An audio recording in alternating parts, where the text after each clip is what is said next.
Track baby, track another one. Duse M, PT. Jump on it, jump on it, jump on it. Jump on it, jump on it. Jump on it, ride it like jockeys. The hell smoking that loud, lace the yak with mouth. Make your mama proud, popping it like shot. Turn up, it's a gangster party. PT ain't never popped a Molly, but if I ever catch Mac, I'ma pop a Holly. I don't even rob a cop the Harley. Blowing so much green, I shame Marley.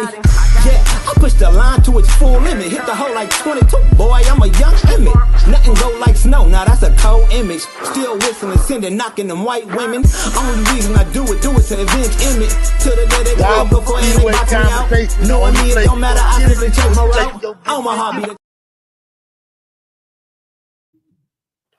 Where's? Let me fix my TV, my computer, man. Let me fix this. Bang that like button. Bang that like button. You know what I'm saying?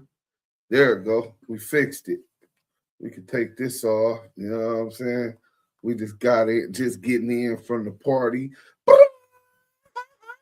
Went to the Mexican party, you know what I'm saying? I didn't even have a drink, you know what I'm saying? But let me get ones in the chat. You know what I'm saying? Kading said he's not CS2 back. All he was doing is keeping a confidential source confidential.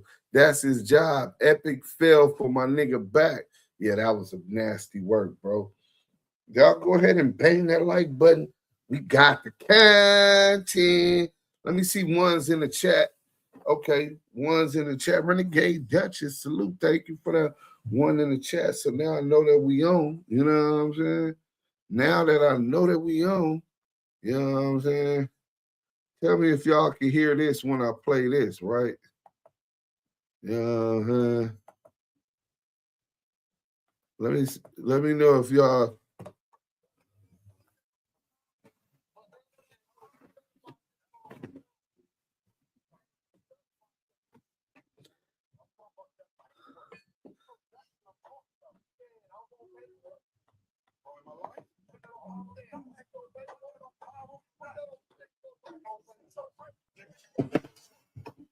Could y'all hear that?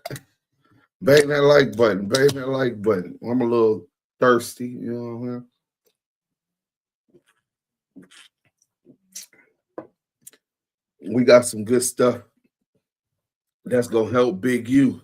If you're on IG, go to @ActiveChucks. Oh, that's supposed to be a at, not a 2 on IG. I pinned it.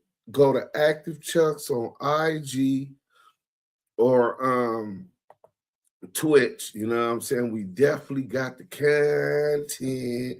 So let's see who all up in here. We already seen Yay Area Detroiter with the great comment. You know what I'm saying? Let's go. Free Big U until it's backward, man. I got some stuff that could really help Big U. And that's why we finna do this today. Yo, what's good, dudes? Devin Statzer, Stats Z 720, Wrench Mob, Wrench Gang here, Discretion TV. Okay, salute, Lou from the Lou. Salute, Red Heart, Blue Heart, Active Chucks, DAMU KIWE Tribe. Make sure you smash that like button.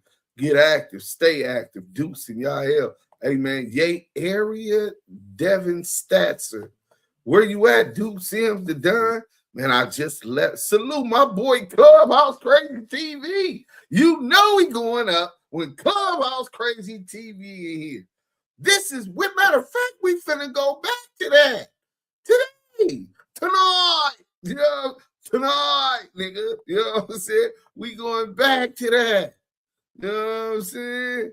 We going back to that. When Clubhouse Crazy TV was putting me breaking down the Title III wiretap of CS2 back, while we doing that, it took 10 minutes for Wack100 to get Greg Kading and Reggie Wright Jr. on Clubhouse to defend, to convince us that he wasn't working with them. Imagine that. Spirit Wonder, Wes.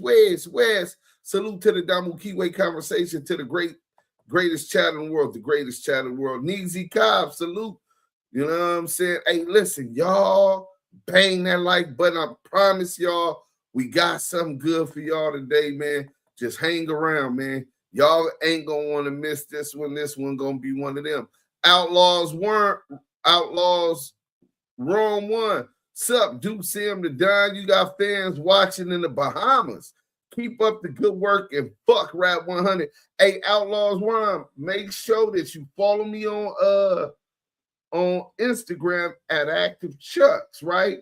So the next time I'm in the Bahamas, I pull up on you, smoke some good reefer, have some rum or something, you know what I'm saying? And then we can have get to know each other on a more positive note. I'll probably have Maria. I'll probably be bringing Maria to the Bahamas soon, you know what I'm saying?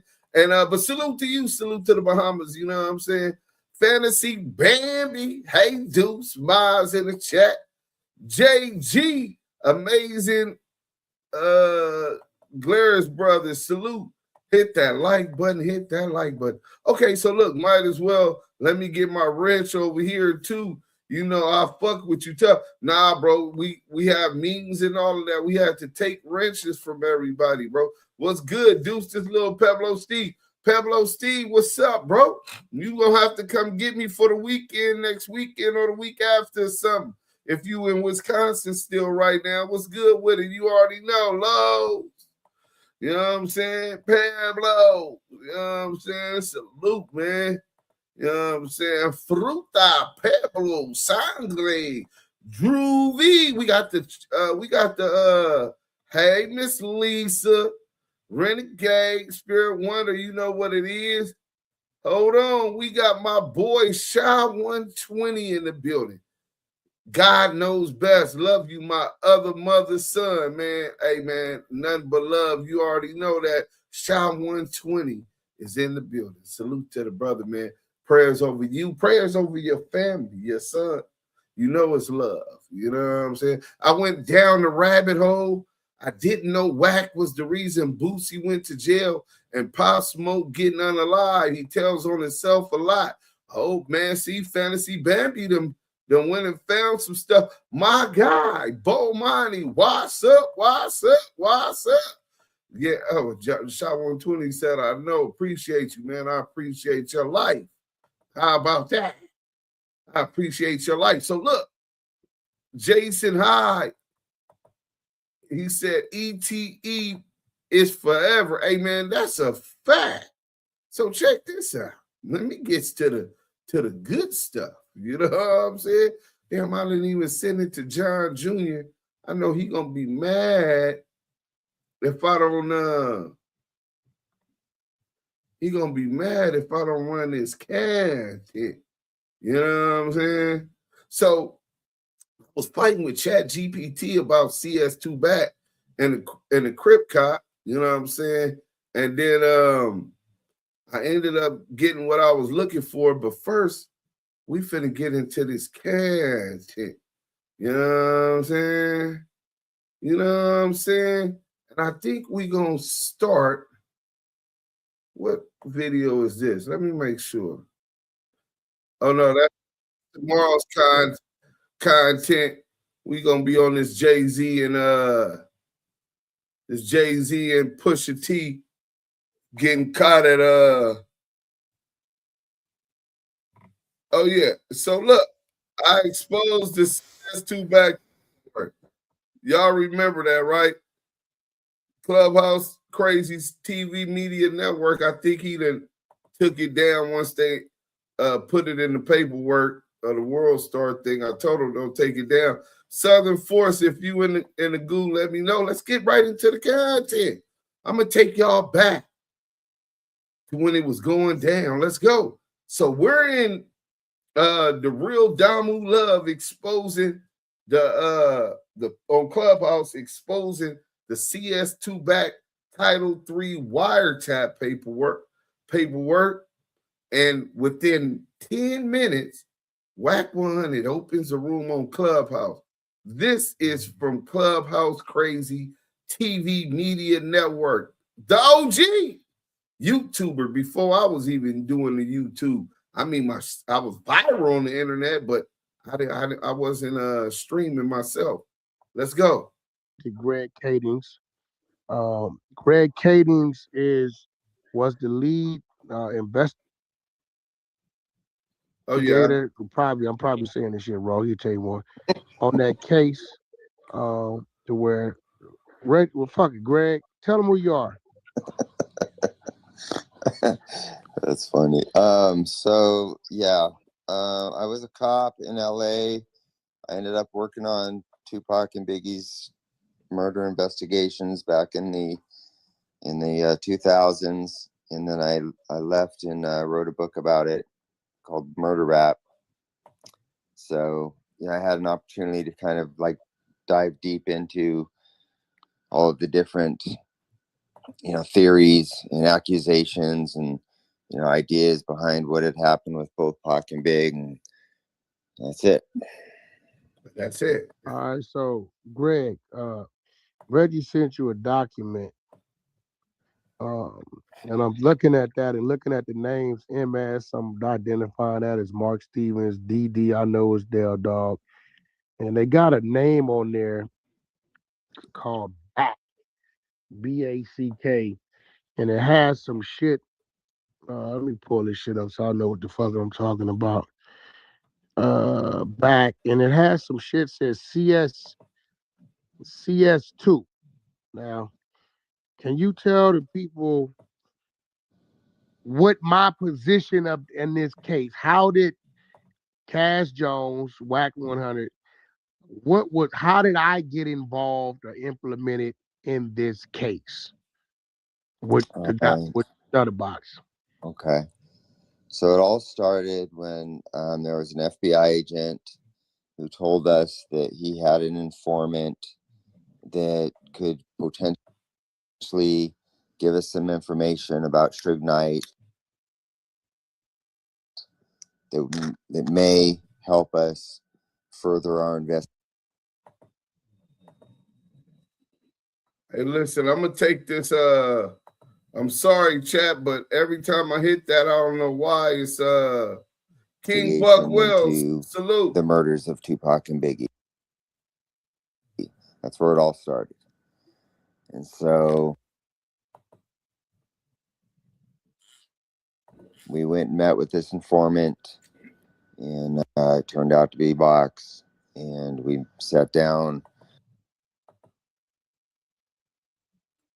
All right, I'm gonna have to turn Melrose or Santa Monica, and he pulled up in his Bentley, and we sat down at a Starbucks and started to chop it up, and he gave us this information that led to you.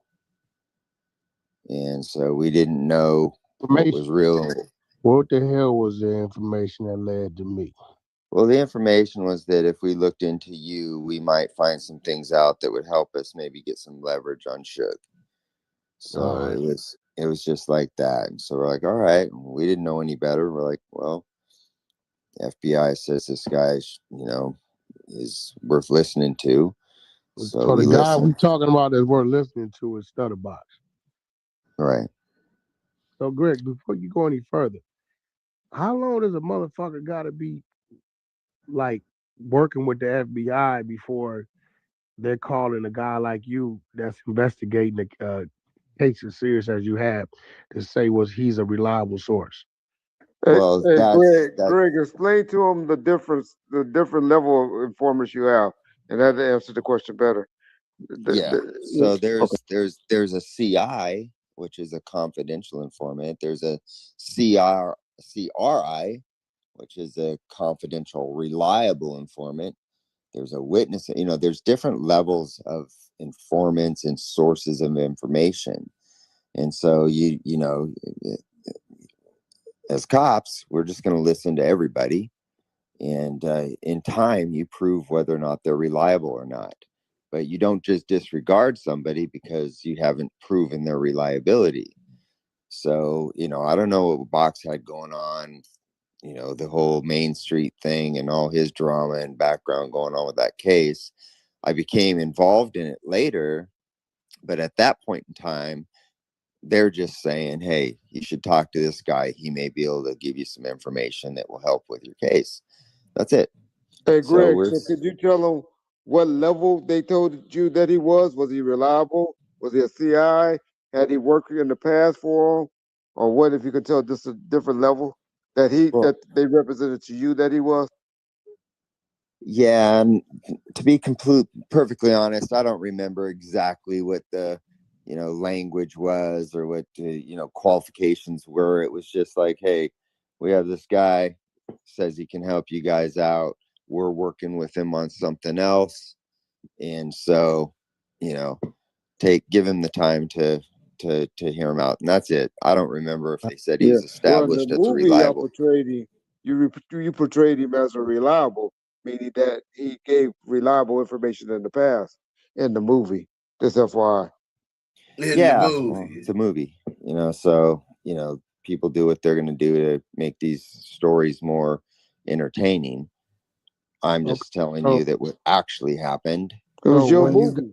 Box, hold on, Reggie. When you got with Box tells you that it's this guy that if you look into him, Mike could give you or lead you to him doing some illegal business with Suge Knight. That was his whole thing. So Box then told him that Wack is moving shit dope with Suge Knight. That's what's going on. If you get Wack, you could get some leverage on Suge. Let's go.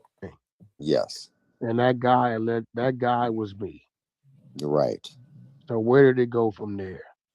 So we said, all right, we'll give this information the benefit of the doubt.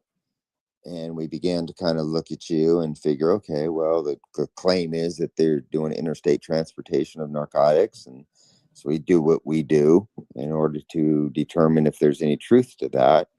And so we start investigating you. And as you know, it runs its course. We don't find anything incriminating or anything to validate the claims that Box had made. And then, what steps did you take, Greg? Like the things happened to me with my home. Like y'all really fucking looked into me. Yeah, we did. We looked into you. We wiretapped you and started to track your truck and do everything we could to verify whether or not the information that we were receiving was valid. And ultimately, it turned out not to be. We did a search warrant at your house and came up pretty much empty-handed, with the exception of some worn-out old gun that I think belonged to your wife's. Now, you done fucked up, right? See, you done fucked up, right? Because first and foremost, you know what I'm saying? You said that it was only an old, worn-out gun. Who cares about the condition of the gun? Whether it was operable or not, an ex-felon in possession of a gun is something. The fact you're minimizing that was suspicious off the gate. But even more than that was that we went and found the audio where Wack admitted that it was more than one gun that was found. So you minimizing as if it was only one old gun that was inoperable or just old, or it might have belonged to his wife's father. All of these were key in identifying that Greg Kading was being less than truthful about this situation. Let's go. Dad or some shit like that. And that was it. It was ultimately a fucking waste of time. All right, so then I then came down to, I believe that's the federal headquarters on fucking Wilshire. I think my representation at the time might have been Jeff Brody, right? Mm-hmm. So I guess the story is, when I came down to Wilshire, I came down there to inform and not pick up whatever little items I had, or I don't know what the fuck that was, but I know I had to come down to that Wilshire building, and I came down with my legal, which was Jeff Brody. I guess his whole narrative is I went to the Wilshire building to inform, which I don't know why I would have to inform because I was never subject to any arrests or anything like that.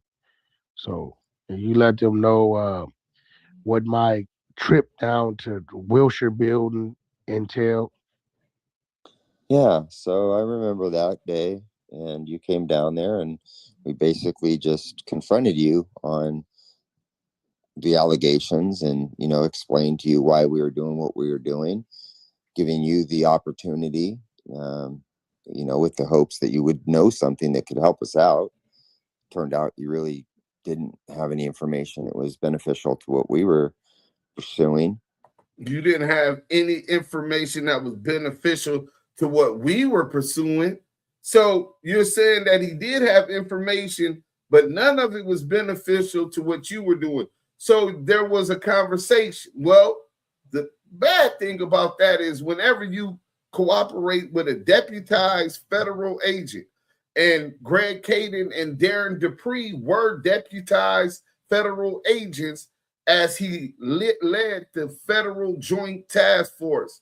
They LAPD officers, but they know how to be deputized as federal agents to have jurisdiction to take investigations past just LA County or the state of California, where they could go interview Money Mark Stevens in Georgia. You know what I'm saying? And that's exactly what happened with Paul Fournier and Detective Michael Coet. They went and interviewed Money Mark Stevens, Shaquille O'Neal business partner. So if you talk to him, that means you waived your Miranda rights. You weren't never supposed to do that. Not with the feds. So you talk to him, admittingly. Greg Kading's admitting that. So that means that there's documentations that you signed a waiver of your Miranda rights. You agreed to talk to these people. So where that paperwork at, what? On top of that, they were going to record, take notes, take notes of what's being talked about, different key points that they want to reinforce and evaluate about whatever you're talking about, whether it was the multiple guns they found in your house, whether it was the wiretap that they said they caught you on.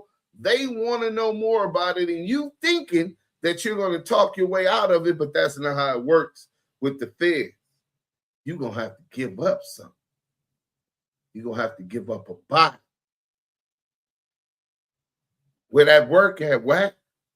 60th floor? Where that work at, Wack? That was it. I said, hey, here's why we're here. Here's how we got here. And this is all there, ultimately is to it, unless you have something you want to tell us, which was essentially nothing.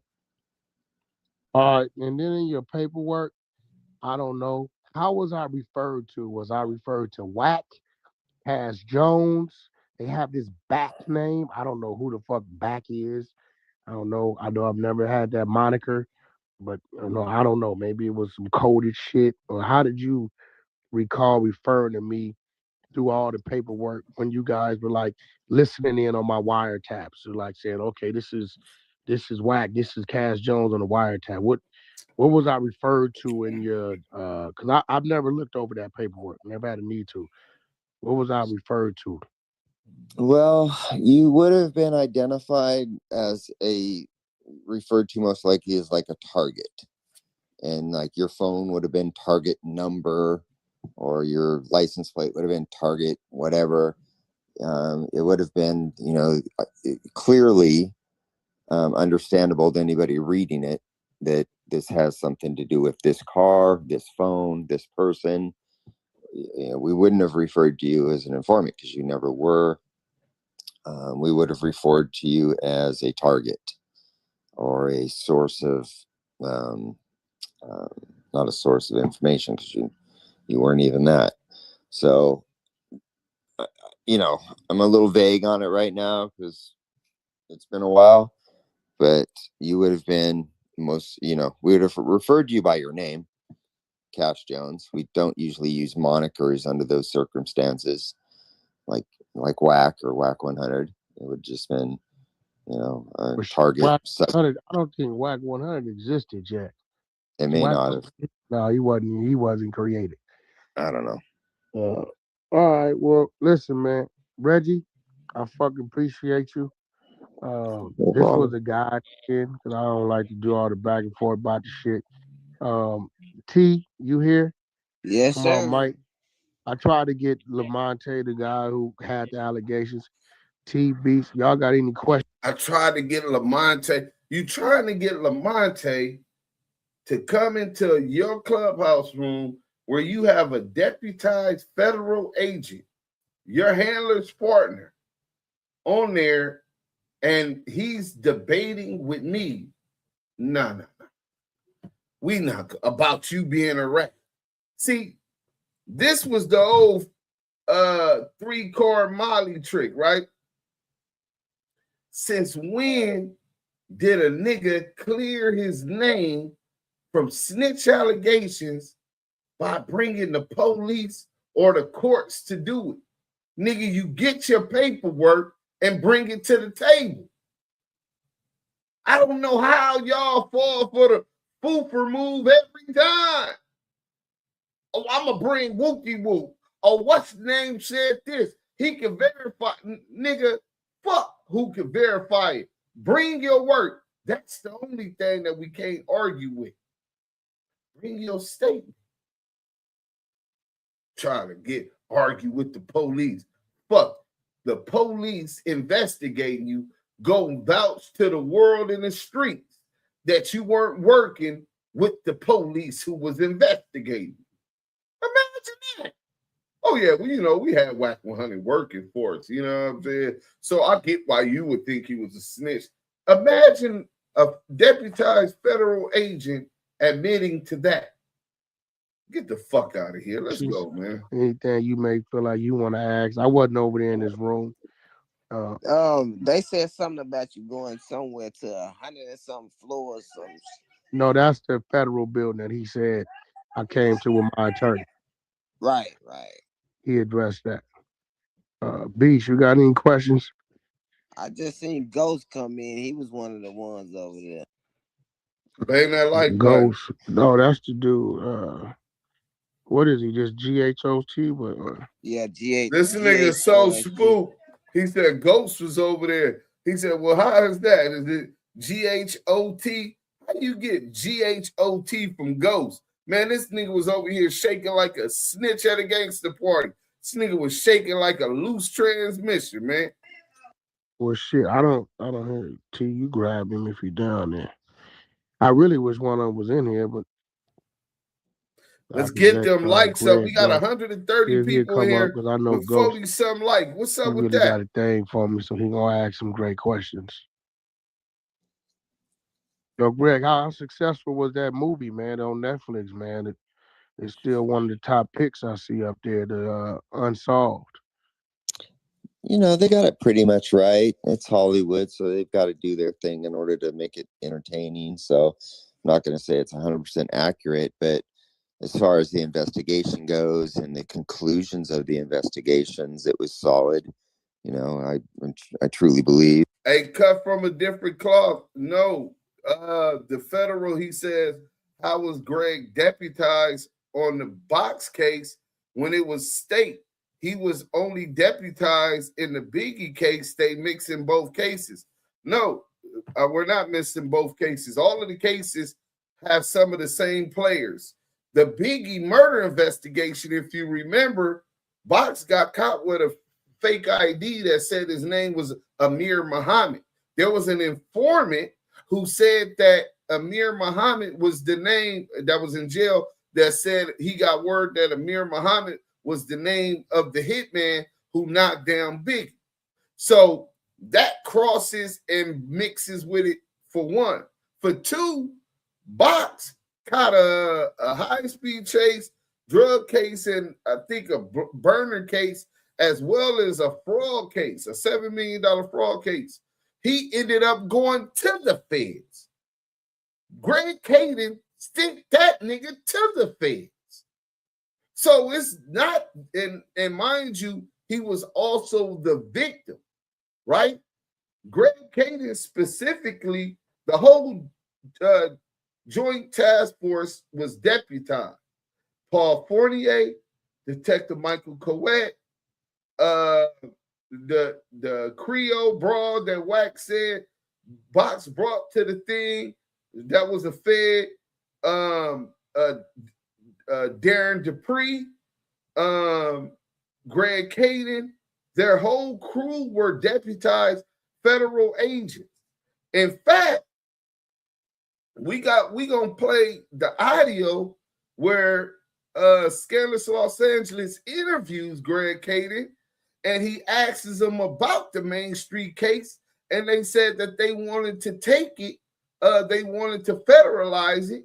In fact, I got the picture on the calendar the day that he met with him and told him, he said all police officers don't know how to federalize investigations because they have to get deputized and all of the prerequisites, etc. Right? So, and Del Dog did go to the feds, bro. See, you had the Main Street Mafia Crips investigation by the feds, ATF. They were under investigation for home invasions out of state, all the way in New York, bro. Right? Drug dealing out of state. They were under investigation for all of this. In the midst of this, the death row investigation of Biggie Smalls and Tupac Shakur is going on, right? The task force investigating the task force and then take over the case where Stutterbox attempted blackmail and extortion of Shaquille O'Neal and Mark Stevens. His crime partner on the attempted extortion and co-conspirator would be Wack100. Wack100 was still an employee of Deja 34 Records. He was sent by Stutterbox with the alleged threat of the sex tape, saying TMZ would pay a lot of money for this, right? So the LAPD Box walked into the LAPD. The LAPD ended up getting the case taken by West Hollywood sheriffs when they realized that's where Box was kidnapped from. It had that jurisdiction, but then because he was beat over here, LAPD and Detective, what's his name? I have to go through the paper. Mark Arenas, Detective Mark Arenas for the LAPD ended up taking the case for special robbery and special crimes. And then that's when the Joint Task Force sent Detective Michael Coet and Paul Fournier to take over the case. That who ended up being the lead on the case. Detective Michael Coet and Paul Fournier were both deputized as federal agents. They were trying to do that. So now, as far as the kidnapping of Stutterbox, robbery and assault of Stutterbox by 6 Main Street Crips as allegedly ordered by Liddell Rawls, that case was state. That was at CCB court, right? But after that case, Del Dog ended up at MDCLA. Y'all acting like y'all didn't know that. Del Dog was in MDCLA, 7 North. Was he on 7 North or 7 South? 7 North, right? So, yeah, they definitely have a federal investigation going on the Main Street Crip, not including the kidnap, assault, and robbery of Stutterbox. Let's get back to it. Well, I'll say I know that what we said in the ultimate explanation for how Pac and Big died, I know that to be the truth. Gotcha. Hey, Greg, did you ever hear that interview with Biggie's mom where she said she believed 97% of the information from that To be accurate? Well, I did actually, and more importantly, that's exactly, when I met with her and spoke with her, that's what she told me face to face. And so, she's caught in a weird position. She's just it's a tough position for her to commit to anything. A, because of the amount of money that got spent trying to pursue a false theory, and B, she has to keep things open for her grandkids, because ultimately, if new information came out that was reliable and provable, her kids could open up that lawsuit. I'm sorry, her grandkids could open up that lawsuit again. So she's in a position where she has to play it strategically. I think she believes what I had to say was true, but she doesn't know in the depths of her heart that it's true. And so she's just... He said the Fed stopped the Biggie investigation in 05. Keeping things open. Hey, you 100% right. They stopped the Biggie investigation in 05, and then they started it back up with a new task force, which was headed by Detective Greg Kading. Facts. So you were right, but you were also leaving out the fact that the joint task force was reassembled to get off of the refiling of the $400 million lawsuit by Biggie Smalls' estate, Faith Evans and Biggie Mom. So as soon as they did that, that's the reason they started the task force. They needed plausible deniability in a civil case, so that the state wouldn't get bankrupt. LA City wouldn't go bankrupt from a $400 million lawsuit. Let's go. No, I think 97% is a high percentage, though. Yeah, like I said, I'm 100%. So it's never going to go anywhere, But I don't fault her for doing it the way she's doing it. Hey, I know because I know because I've been contacted by him. What do you think is going to happen on the Keefe D situation? I know we're getting off subject, but I think they wait for somebody to come up to ask you a question. Can you divulge if you've been contacted recently on that matter? I put out a video on Bomb First about 2 months ago saying that I believe that Keefe D is going to be arrested soon. I know that detective that's on the case is trying to close the case up. What's your feelings? That's like Nevada now, right? Is that Nevada now, Reggie? Yeah, we're talking about Nevada now. Oh, yeah. So it's on Tupac's case, and so yeah, I got contacted by the current investigator, who's apparently going to be retiring soon, and kind of wants to put this whole thing to rest once and for all before he retires. So I spoke with him, and he said he's, his intentions are to try to resolve the whole thing before he leaves, but whether that happens or not, we'll see. I mean, there's so many different obstacles to overcome with this shit. Oh, well, listen, man. Yo, T, anyone want to come up? I sent Money Train the invite. Ghost ain't come back. All right, well, shit. They just like to talk here to you, Wack. They don't like to get the facts debated. I mean, like one thing about me, and one thing I remember Greg said to me when I went down there and we closed this shit out with my legal beagle, my attorney. He said, "Man, you different from the others. Just keep doing what you're doing. You'll be all right." So Reggie, I'm a thinker. I work outside the box. I may come from someplace, but that ain't. As this man investigate. How many fucking months did you investigate me, Greg?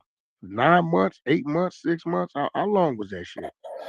Oh, jeez, I don't know. It seemed like a long time.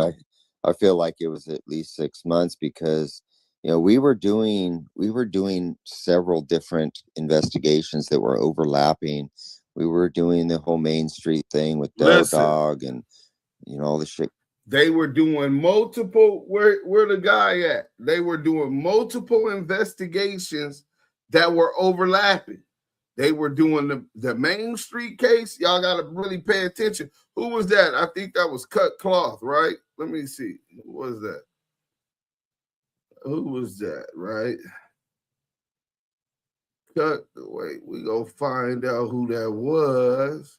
Bang that like, but bang that like button. No, you know what I'm saying? You know what I'm saying? Cut from a different cloth. I think that's who it was, right? Or it was somebody. No Cap Network. Salute, bro. So there was an overlap of these cases. So that's where people get confused. But let's go. Going on with Stutterbox and that whole thing at the same time. Like we're literally. So that's the Main Street case. And then there was the Stutterbox situation, which him being the Main Street can get confusing. But it was a separate investigation. Blackmail, extortion, attempted blackmail, attempted extortion of Shaquille O'Neal and Mark Stevens. Then, as a victim, the actual assault, kidnapping, and robbery of him, which was a whole nother investigation. So yeah, it could get confusing. In the same room, listening to the when same phones. Kidnapping charges against the Main Streets. What's that? Talking about when he filed the kidnapping charges against those 7-8 dudes. Yeah. So, you know, we were up on Dell's phone and I think some cat named Wood or something like that. And then I can't remember everybody, but like there's this whole large investigation going on with the Main Streets. And then we got Keefe D going on and then we got you going on. And so we're all in this room and just kind of cross-referencing everything, trying to figure out what's what.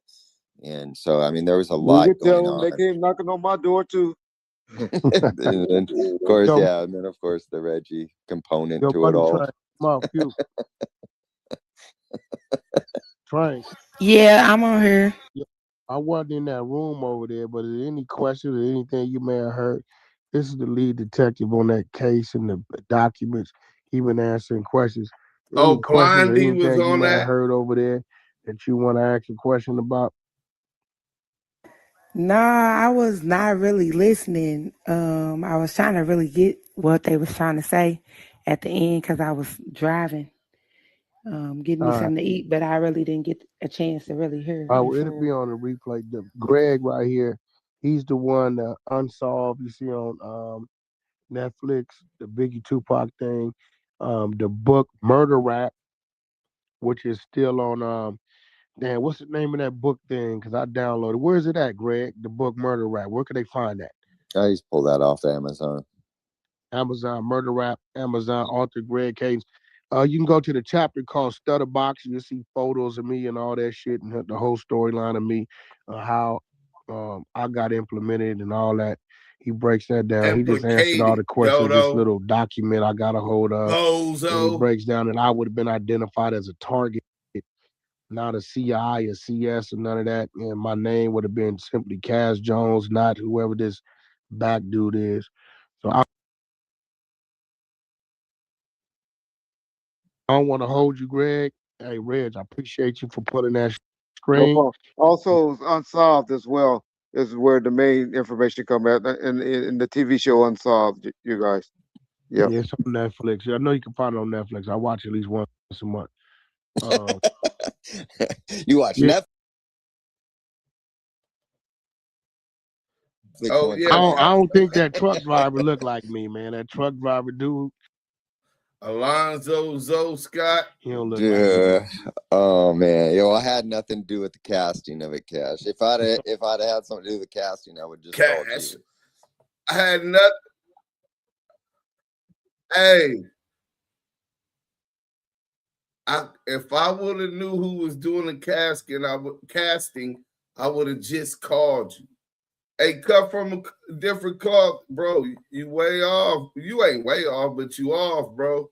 Your facts ain't together. You got to tighten up your shit. So check this out, right?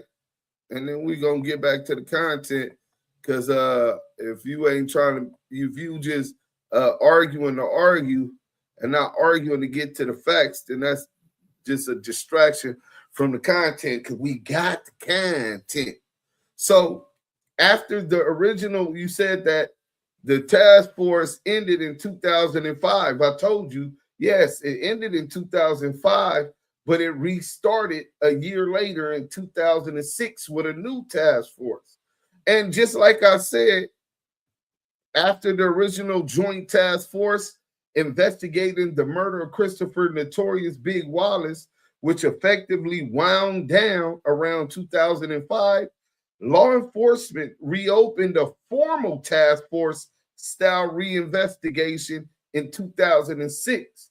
In July 2006, the Los Angeles Police Department announced a new task force composed of senior detectives to take a fresh look at Big's unsolved 1997 murder, partly in response to wrongful death litigation.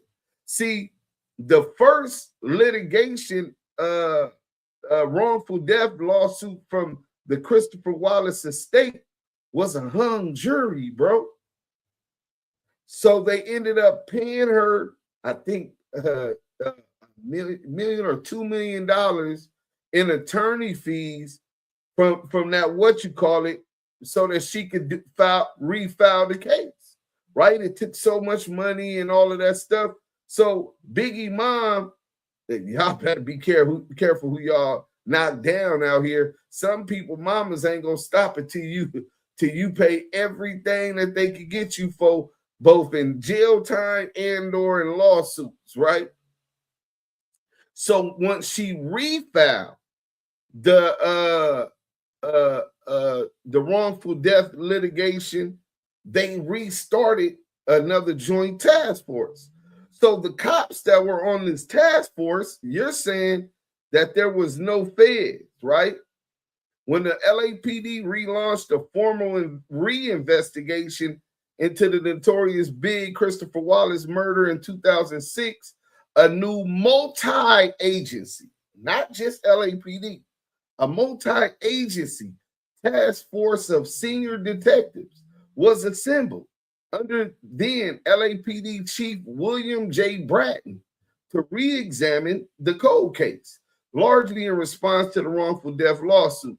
Here is what known about the officers and law enforcement personnel involved in that renewed investigation. Lead and key investigators, Detective Greg Kading, perhaps the most prominent member of the 2006 task force. Kading was an LAPD detective in the robbery homicide division and led much of the reinvestigation into both the notorious Big and Tupac Shakur murders. He later wrote about the investigation in his book Murder Rap, The Untold Story of Biggie Smalls and Tupac Shakur Murder Investigation. Detective Darren Dupree worked closely with Kading on the case and is commonly noted in accounts of the task force's work. Darren Dupree is CS two-back handler, or at least he was. Team composition. The task force was reported at the time to consist of 6 veteran LAPD homicide detectives assigned specifically to investigate Biggie's murder under the renewed probe. Captain Cal Jackson was appointed to oversee the reinvigorated investigation after Chief Bratton restructured the team and replaced the prior lead investigator. Other law enforcement involved. The task force collaborated with other agencies, including elements of the FBI and the Los Angeles County District Attorney's Office, to review evidence and pursue leads, though specific individual agents are not routinely named in public reporting. Compton Police Department Detective Timothy M. Brennan was assigned to assist with the notorious BIG task force as part of the broader LAPD effort during 2006 and 2007. What's not publicly known is while headlines and press reports from the time described 6 veteran homicide detectives and a leadership team under Captain Jackson and Greg Kading, the detailed roster of every detective by name beyond Kading and Dupree was not widely published in mainstream reporting at the time. LAPD cold case teams often operate without full public disclosure of members' identities and investigative and safety reasons. So one thing we do know is that Tim Brennan from the Compton Police Department, Reggie Wright, who was working on the gang task force, him and what's the other guy name? Damn, I gotta go into the damn thing. What's the other one name? Tim Brennan's partner, Ladd. That was his name, right? Ladd wasn't a part of the joint task force, but his partner Brennan was, right? Brennan, that's Compton PD. Then you had the LAPD officers. Then you had the FBI. Then you also had the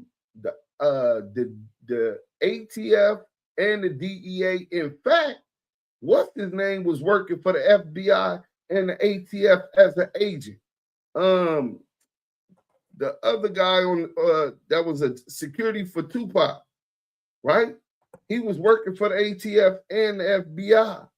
So there were multiple, and then even Tanisha Swan, they had the IRS at working with the task force to scare Tanisha Swan into flipping her. So yeah, bro, you all the way off with that. You know what I'm saying? So let's get back to the content. You know what I'm saying? So there you got Detective Greg Kading, you know what I'm saying? Talking about saying Wack100 lied. So Wack100 was talking about all of this other stuff about how he orchestrated this whole thing and freed Money Mark Stevens.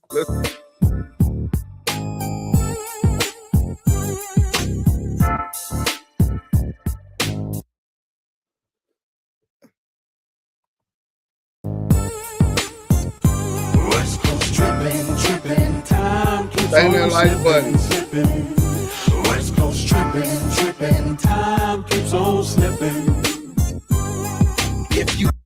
On the last episode, we were informed by former LAPD Detective Greg Kading that Wack100 was lying, and he had absolutely nothing to do with helping Shaquille O'Neal, Mark Stevens, or any of the 7 Main Street Crips that allegedly kidnapped and robbed Robert Ross, aka Stutterbox. He informed us that everything Wack said, in regards to the role he played in that particular case, was absolute BS. That's just one of the many lies that Wack's told concerning this case. The next lie came a few months back. Wack100, accompanied by former Compton police officer Reggie Wright Jr.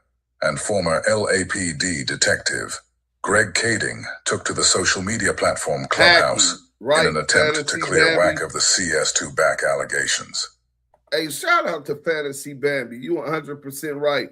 I was talking about Lackey. Kevy Lackey was the one who worked for the FBI and the ATF at the same time. Let's go. When Wack introduced Detective Kading to his listeners, he introduced him as the lead investigator on the Stutterbox and Main Street case. Here's a small clip of that audio. We got Reggie Wright, top right. Reggie Wright contacted Greg Kading.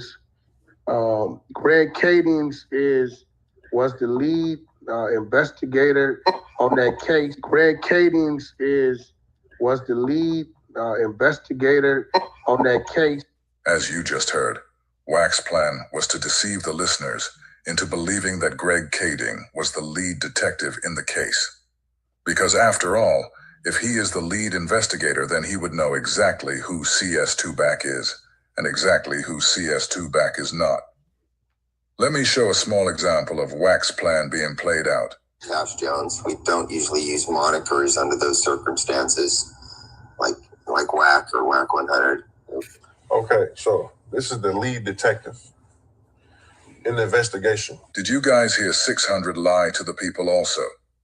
Ask yourself, why is he going out of his way to lie like this? Either 600 is really this ditzy and game goofy, or he the police too. He has absolutely no idea how bad he makes the 6-0s look every day. So Greg, let me ask you, because the people want to know. When Wack brought you on Clubhouse, He introduced you as the lead investigator on the Stutterbox case. Is that true? Were you the lead investigator in that case? No, that's not true.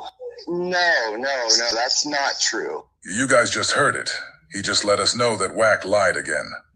Greg just said, no, that's not true. The thing is, Greg knew it wasn't true when Wack said it. So ask yourselves, why did he allow Wack to tell that story? Why was he willing to let the listener believe that he was the lead investigator in that case? The answer is quite simple. It's because Wack is a protected confidential source. Here's how that went. The guys that worked down in 77th Division, primarily a couple of investigators, a guy named Christian and a guy named Mark, they wanted to do a Main Street Crip case. And when they were doing their Main Street Crip case, obviously we're already dealing with Box on an unrelated thing. But now Box is wrapped up in this whole dilemma with Bell Dog and, all the shit that he had going on with those guys. So, we were dealing with Box entirely on a separate level, or I'm sorry, for a separate thing. And they said, hey, we want to do this kind of larger federal type of case on Main Street. Can you help us? They're asking me, Greg, can you help us get this over to the federal level and to do an investigation on the federal level? Because, some of these guys don't have that experience to know how to go from a local investigation to a broader federal investigation. So they came to me, say, Greg, can you help us? I said, yeah, absolutely. You guys think you got a good case here? Let's do it. So I helped them initiate the case. I helped them get up on a wiretap and, kind of helped oversee it. They were really the leads on it. They had the intel. They knew who the players were. They knew what the history was. And I became aware of it. I started to realize, what Box had to do with Shaq and what Box had to do with Bell Dog and all of that. So that was it. I wasn't like the main. I was one of the guys. So did y'all hear that? Listen. To the federal thing, and they said, hey, we want dealing with Box entirely on a separate level, or I'm sorry, for a separate thing. And they said, hey, we want to do this kind of larger federal type of case on Main Street. Can you help us? They're asking me, Greg, can you help us get this over to the federal level and to do an investigation on the federal level? Because, some of these guys don't have that experience to know how to go from a local investigation to a broader federal investigation. So they came to me, say, Greg, can you help us? I said, yeah, absolutely. So that's how it became a federal investigation. Let's go. You guys think you got a good case here? Let's do it. So I helped them initiate the case. I helped them get up on a wiretap and, kind of helped oversee it. They were really the leads on it. They had the intel. They knew who the players were. They knew what the history was. And I became aware of it. I started to realize, what Box had to do with Shaq and what Box had to do with Bell Dog and all of that. So that was it. I wasn't like the main. I was one of the guys that was directly involved, but more of like an overseer as opposed to. With YouTube Music Premium. Bang that like button, man. We getting into it. I told y'all, man, this is what it was. Kind of guy. There you have it. Wack not only lied and deceived the people about helping to free Shaq and 7 Main Street Crips, he also lied about Greg Kading being the lead investigator on the case. We can't forget to throw 600 in that pot also. To protect the lies of his handler, he went above and beyond the call of duty to deceive his listeners as well. He even went as far as demanding Duse M's, Brick Baby, and Spider Loke to apologize to Wack for calling him back. Man, Wack on paperwork. Nigga, we got the paperwork. Nigga, his name is back. Right? And I heard multiple people say this. You know what I'm saying? Spotted Loc said it on record. Brick Baby said it on record. And dude Duse M, he said it on record. They all said on record, talking about my boy's a rat. Right? So I'm like, okay. Which I already knew he wasn't, because nobody never showed no paperwork. Y'all was painting some type of narrative that Wack was a rat. So what y'all do is, since y'all went out your way on a public platform to try to salt this man's name, y'all owe that man an apology. And that apology is going to clear your name in the streets. His name already cleared. Before I end part 2 of this video, I want to read a small excerpt from Greg Kading's book, Murder Rap. I'll be reading from chapter 20 entitled Stutterbox, and it reads, "The fact was, the closer we looked at Cash Jones, the more it became apparent that he was supporting his comfortable lifestyle by simple hard work. When he wasn't on long-haul trips, he was running a number of small but completely legitimate sidelines, including distributing a men's magazine called Straight Stuntin'. It might have been sleazy, but it wasn't illegal. And as time went on, we gained increasing respect for the truck driver's entrepreneurial spirit. Now, I don't know about you guys, but never in my life have I ever heard a homicide detective speak so highly of a Pyru. Think about all the lies Wack has told. Think about all the problems he starts. Think about every disgusting thing you've seen him do or heard him say. Then ask yourself, how is it possible for a homicide detective to gain respect for a guy like that? The fact that Greg will come on Clubhouse for Wack to help him deceive the listener is more than enough to raise suspicion. If that isn't enough, though, this small part of Greg Kading's book should be a nail in the coffin. Have you ever heard Greg Kading speak that highly about Marion Knight's entrepreneurial spirit? Next time on part 3, Greg is going to give us a little more insight about CS2 back and who Mark Stevens and Del Dog were talking about on the wiretap transcripts. Please stay tuned for that. And if you enjoyed the content, please hit the like button and the subscribe button. And don't forget to hit the bell to receive notifications in the future. So Greg Kading in the book made Wack out to be the hero, obviously, because Wack gave him Poochie, right? That was the plausible deniability he needed. But and he gave him Tanisha Swan. So together, that's how they got the Poochie theory, and that's all they needed, right? But he talked about his entrepreneurial spirit, but this is the same man who investigated Suge Knight, and Suge Knight's entrepreneurial spirit was never held in such regard. You know what I'm saying? Nasty work, bro. Let's go. Y'all ain't got to wait. We got it right here. Greg Kading, let's go. Welcome back to Scandalous Los Angeles TV, where we expose the exposers. Today, we're going to let you guys hear what Greg Kading has to say about CS2 back. You're going to hear Greg attempt to shield his confidential source, but you're also going to hear him place Wack directly in the CS2 driver's seat. I'll interject a little throughout the interview, just to point out a few things. Other than that, I'm going to just let's hit that like button. Just let it play. Tell me in the comment section what you think. Now, Greg, this isn't about you. This is about Wack. I understand you have to do what you gotta do. But if he can bring you on Clubhouse to tell us all that stuff, I feel I should be able to ask some questions so the people can be informed. So again, this has nothing to do with you. This is about Wack. Yeah, I get it. No, and again, I'm not trying to get in the middle of whatever bullshit is going on between Wack and whatever bullshit's going on with Starbucks. I don't give a fuck about that beef. Whatever it is, they'll figure it out. I'm just going to tell you investigatively, we would have listed Wack, Cash Jones, in our paperwork. He would have been like target 1, and his phone would have been target 1. And so when we were looking at him, we used particular language in our paperwork. So if we're writing the wiretap affidavit for his phone, we would say Cash Jones, also known as Wack. You were utilizing target number whatever, which would be his phone. I think it was some 661 phone number. And that's just the language. Nowhere within the paperwork related to the investigation of Cash Jones related to the investigation of Cash Jones, was he ever mentioned as a CS or an informant? Because he wasn't. Okay.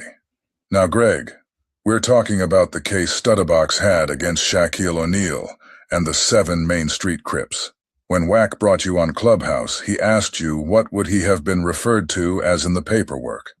And then in your paperwork, I don't know. How was I referred to? Was I referred to Wack, Cash Jones? They have this Back name. I don't know who the fuck Back is.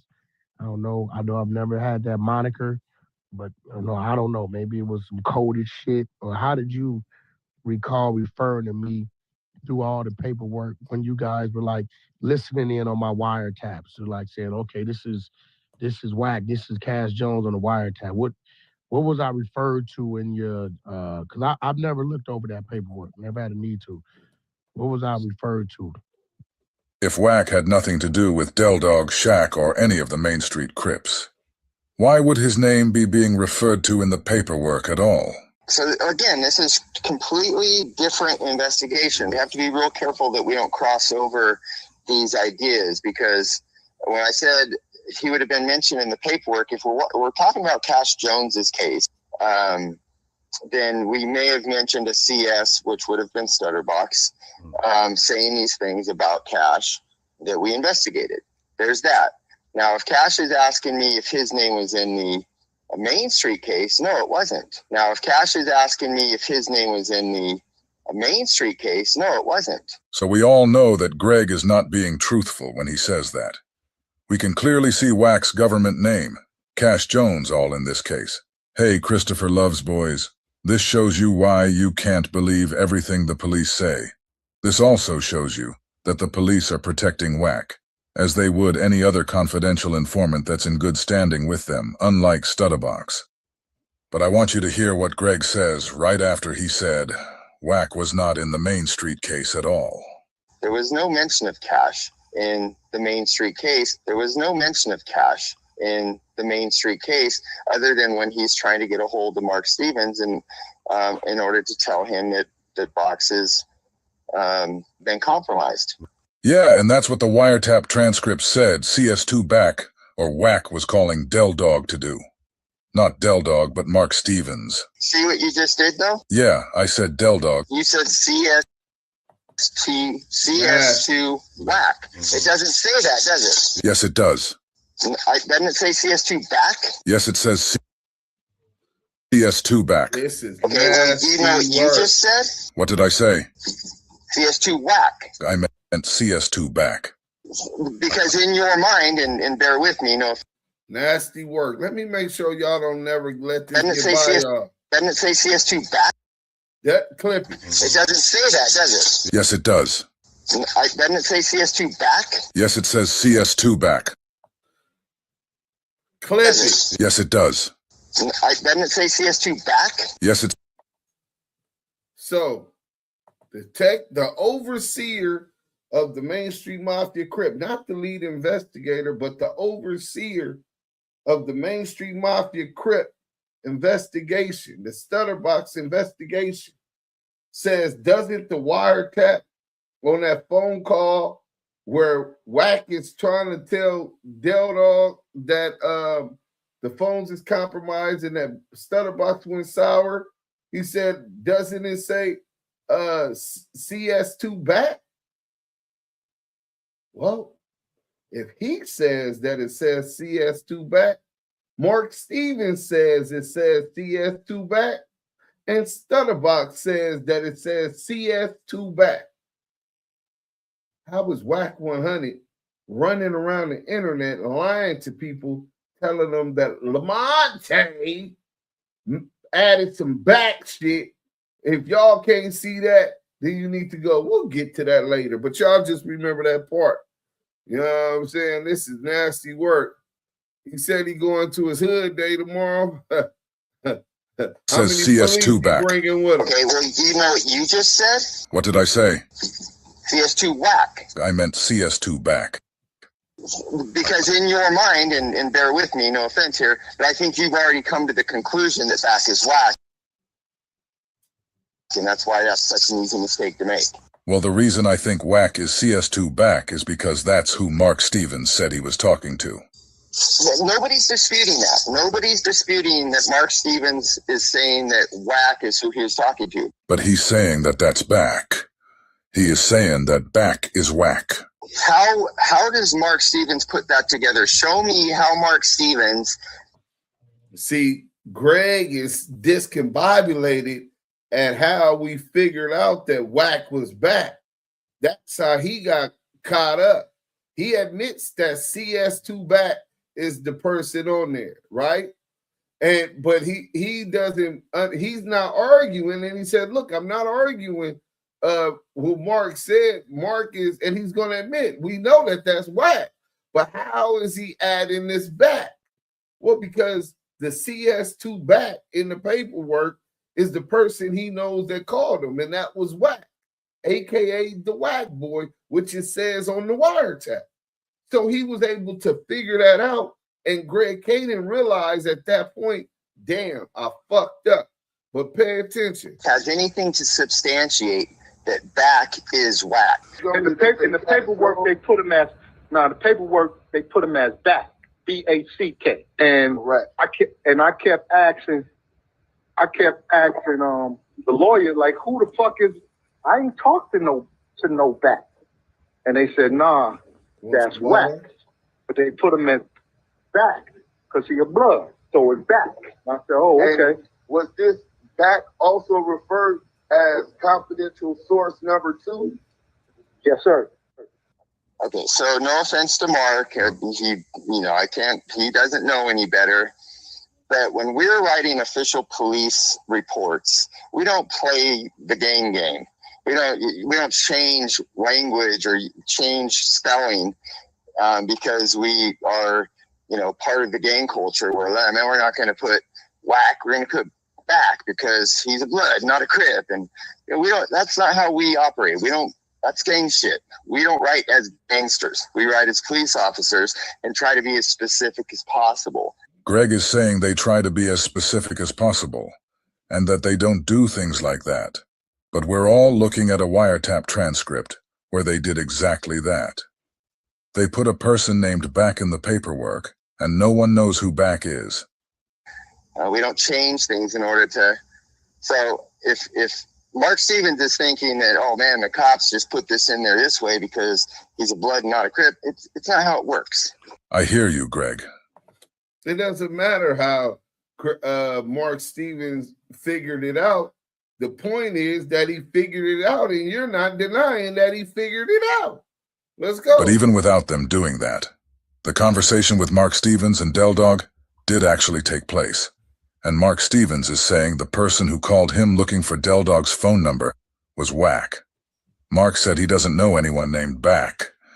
So why would they put some fake person that Mark has never ever talked to in the transcripts? No, I get that. See, we are totally in agreement. The conversation is Wack, obviously. The conversation is Wack, obviously. But this explanation of Wack being back, there's nothing to substantiate that other than... Now I'm going to pause right here because I want to make sure you guys didn't miss what just happened. I told Greg that Mark Stevens said he doesn't know anyone named Back. So I asked Greg why would they put somebody in the paperwork that Mark Stevens doesn't know and has never ever spoken to in his life. I'm going to play it again so you can hear how he evades my question. I hear you, Greg, but even without them doing that, the conversation with Mark Stevens and Del Dog did actually take place, and Mark Stevens is saying the person who called him looking for Del Dog's phone number was Wack. Mark said he doesn't know anyone named Back. So why would they put some fake person that Mark has never ever talked to in the transcripts? No, I get that. See, we are totally in agreement. The conversation is Wack, obviously. The conversation is Wack, obviously. So if Mark Stevens is saying that the conversation is Wack, then why are you worried about how he figured it out unless you realize that you fucked up, that you didn't cover up your CS the way you were obligated to do it? Let's go. But this explanation of Wack being back, that doesn't, there's nothing to substantiate that other than a misunderstanding of how the police write reports or a misunderstanding of a lawyer. You know, because I'm telling you, and I don't know how much more I can emphasize this, Cash Jones was not an informant on the Main Street case. I'm with you on that. But you're agreeing that in the transcripts we have, it's Wack that Mark and Dell are talking about in the conversation they're having, right? Yes. And I think Wack admits that. And I think Wack admits that. But that this whole thing with Back, you know, it would have just been CS2, typically just left alone, CS2, because the investigators all know who CS2 is. But in a wiretap, aren't they supposed The investigators all know who CS2 is. Yeah, well, who is CS2? You know what I'm saying? to type exactly what they hear the person say? But that's not what you're reading. You're not reading. Pardon me, so the conversation is there. He discombobulated. Scanless is just incisive, nigga. He does incisions. He just carves and cuts. Let's go. You can see the conversation, right? Right. And they're using his name as they're talking. The boy back wants your phone number. The person who transcribed the wiretap is typing that Mark is saying back. But Mark is saying that he was not saying back. He was saying Wack. And you already agreed that these guys are talking about Wack right here, but it's just using the name back until the last paragraph. In the last paragraph, Mark Stevens actually says the Wack boy. Okay, so he's talking about Wack. There is no back. There is no back. That's all I can say. So there you have it. Greg Kading says Del Dog and Mark Stevens are talking about Wack in the wiretap transcripts, and at the same time he is saying Wack isn't back. He said there is no back. When I asked him why would they put the name of some fake person in the paperwork, who Mark Stevens didn't know, he didn't answer me. Hey, somebody hit Compton Rick Rock up and tell him that he should remix that Ain't No Bumpton joint. Tell him to name the remix Ain't No Back. Because Greg Kading said there's no back. If Greg is saying there is no back, but the conversation being had in the wiretap is about Wack, then this shouldn't read CS2 back. It should actually say CS2 Wack. Let me know your thoughts in the comments. And if nasty work. Most scandalous. Los Angeles TV. Let's see what the good people talk about before I get to the next video and break down what we got, man. When I break this, what you call it down, CS2 back, you're done. He going to his hood day tomorrow. JP Wack is working for Protective Witness Program. I thought that too until Wack. Well, they said Utah is a place that they send a lot of people in witness protection. WITSEC. I thought that too until Wack tried to line up Mob at 7 and Wack gave Loose Cannon Reggie's lover's name, Cedric, at death row. Yeah, he did give him Cedric name. Jane P, pay attention. I should call and troll this nigga Reggie about Cedric blowing his spokes out. You know what I'm saying? Derek Greg, like, damn, this AI is fast. 600 is one of the dumbest individuals I've ever come across. He's really stupid. Yeah, he's a big dummy. These people think we're slow. They definitely think we slow. It's a no-brainer. Jane P, salute. Greg scared to hang up too. Shit, that nigga wasn't scared. He blocked my ass. Nigga, Scanless is really a nice guy. You know what I'm saying? He doesn't want to be the bad guy. I don't give a fuck. I embrace that shit. And so I speak my mind, nigga. Straight lace, no cut. Sorry, chat. Wack has two handlers, Greg and Reggie. Nah, Darren Dupree.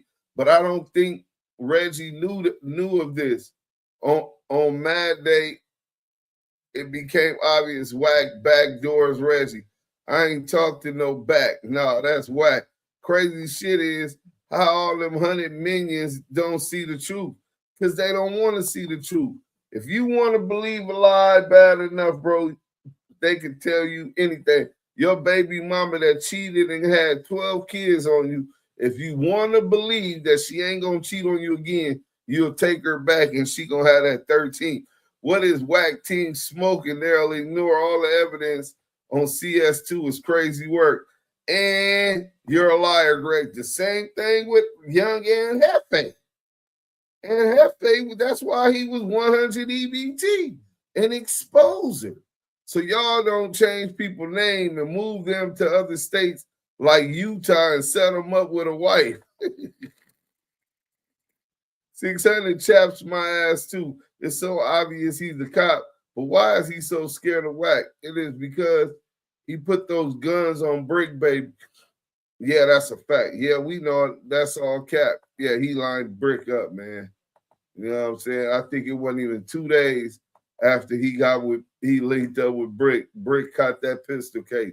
And now he in the feds on the draws down indictment. The Wack boy is him.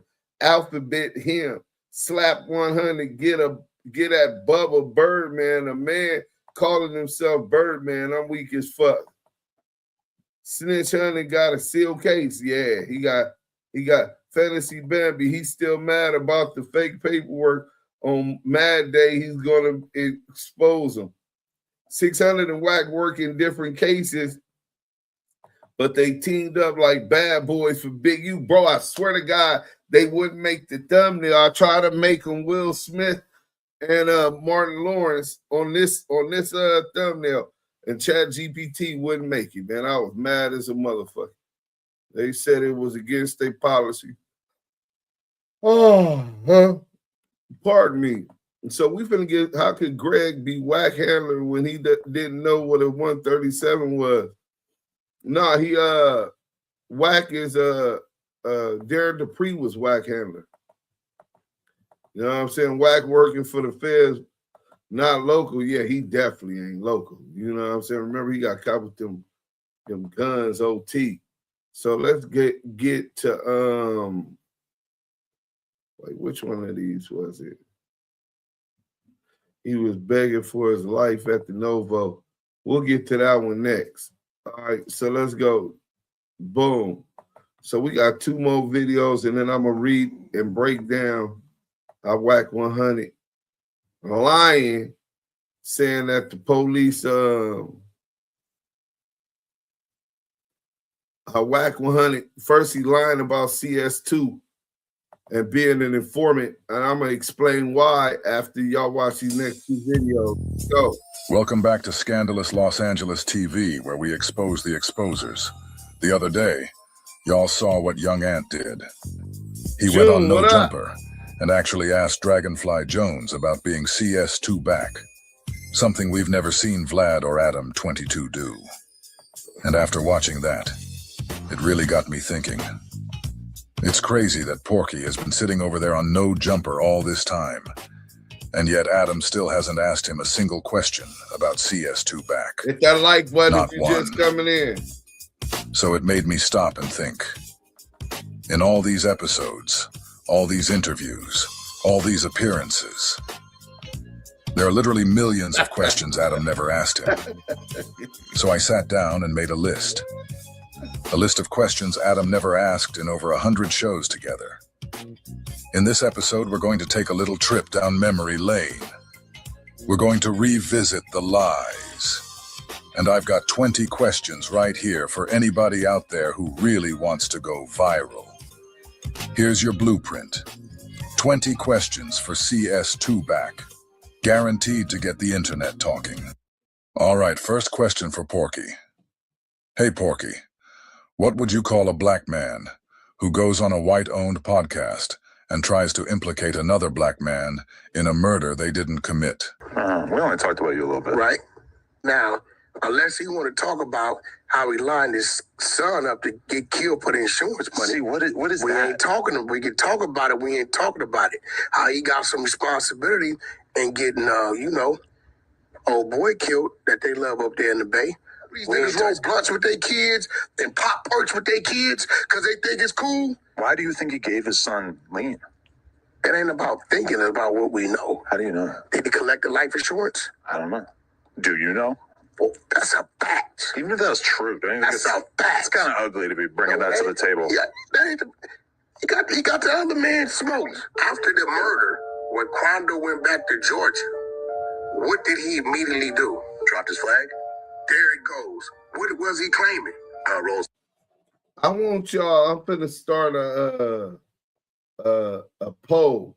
I want y'all to tell me, is this right here, Wack100 on Vlad, not open source intel and trying to point to the finger of Big U lining up this nigga who they said Lil Durk had $1 million on his head? Let's go. 60 script.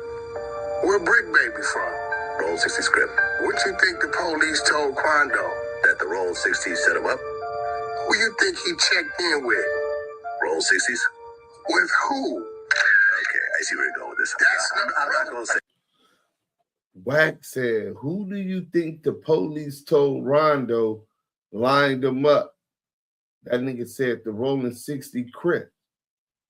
Wack100. How do you know that the feds knew about or warned this nigga about who was the ones that lined him up? How do you know that? Are you saying that when there was threats on your head that they came and talked to you? How do you know that they warned anybody about a threat on their head, getting knocked out or their jaw broke? How did you know that? But yet you want us to believe that they heard on multiple wiretaps with Marley Marl, multiple wiretaps with Dale Morrison, that Big U wanted to break your jaw, that he just gotta at least break your jaw. Did the feds come talk to you about that? When he caught you in the parking lot of the Novo and you pulled out Blick in your badge, did the feds come and talk to you about that? Why would they talk to Quando Rondo about these threats? But while Big U's under investigation, they don't come talk to you. Make it make sense. Let's go. But y'all tell me, was this snitching right here? Listen. Yeah, Listen. I'm not going to say it. No, listen. What's the word for that, Porky? Do you have any examples of a black man doing something like that? Sitting down on a white-owned platform with millions of subscribers and attempting to tie another black man's name to a murder he had nothing to do with. What do you call a black man who moves like that, Porky? I'm just curious, in your own words, because it sounds real familiar. Second question, Porky.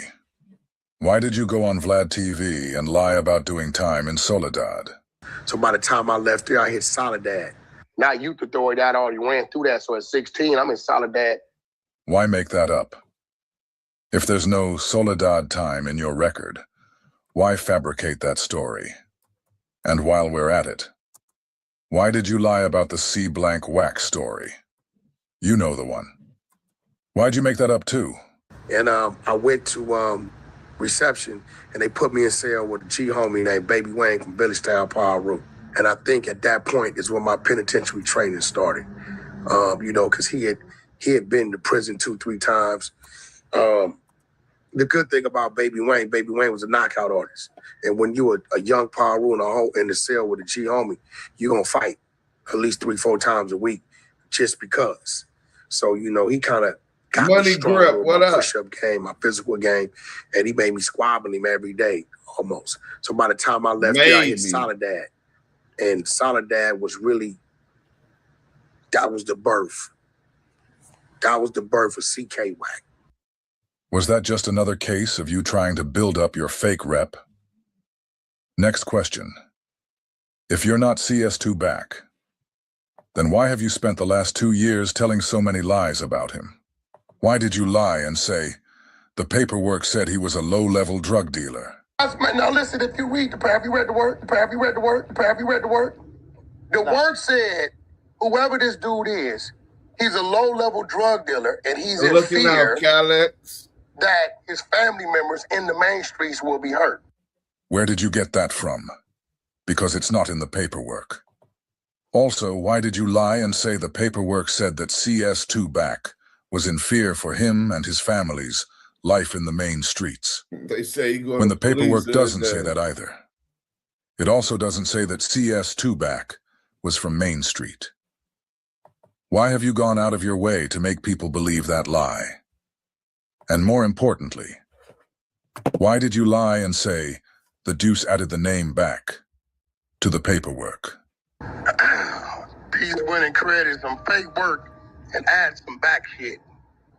We don't see that, use a bozo. I'm done talking about that shit. He's winning credit, some fake work, and add some back shit. We don't see that, use a bozo. I'm done talking about that shit. You told us to go ask Mark Stevens and Stutterbox if you were CS2 back. Why did Mark Stevens tell us that you were CS2? And do you, in that paperwork, do you see your conversation with Cash Jones in that? Hey, Juvie. That was the initiating. That was boy the was blowing wax when they started recording. Right. And how did they refer to Cash Jones? In the paperwork, they put him as back. B-A-C-K. Why did Stutterbox tell us that you were CS2 back? I call Wack. My Rolls Royce gets shot up. My girl almost get killed. I lay on top of her. We make it up out of there. Wack see the bullet holes in my car the next day. He reaching out, trying to contact the nigga who's supposed to be the boogeyman. I know where the nigga live at, behind my back. It's in the paperwork. All on wiretap. It's in the paperwork. All on wiretap. It's in the paperwork. All on wiretap. Next set of questions, Porky. What kind of relationship do you really have with Greg Kading that makes you feel so comfortable lying on his name all the time?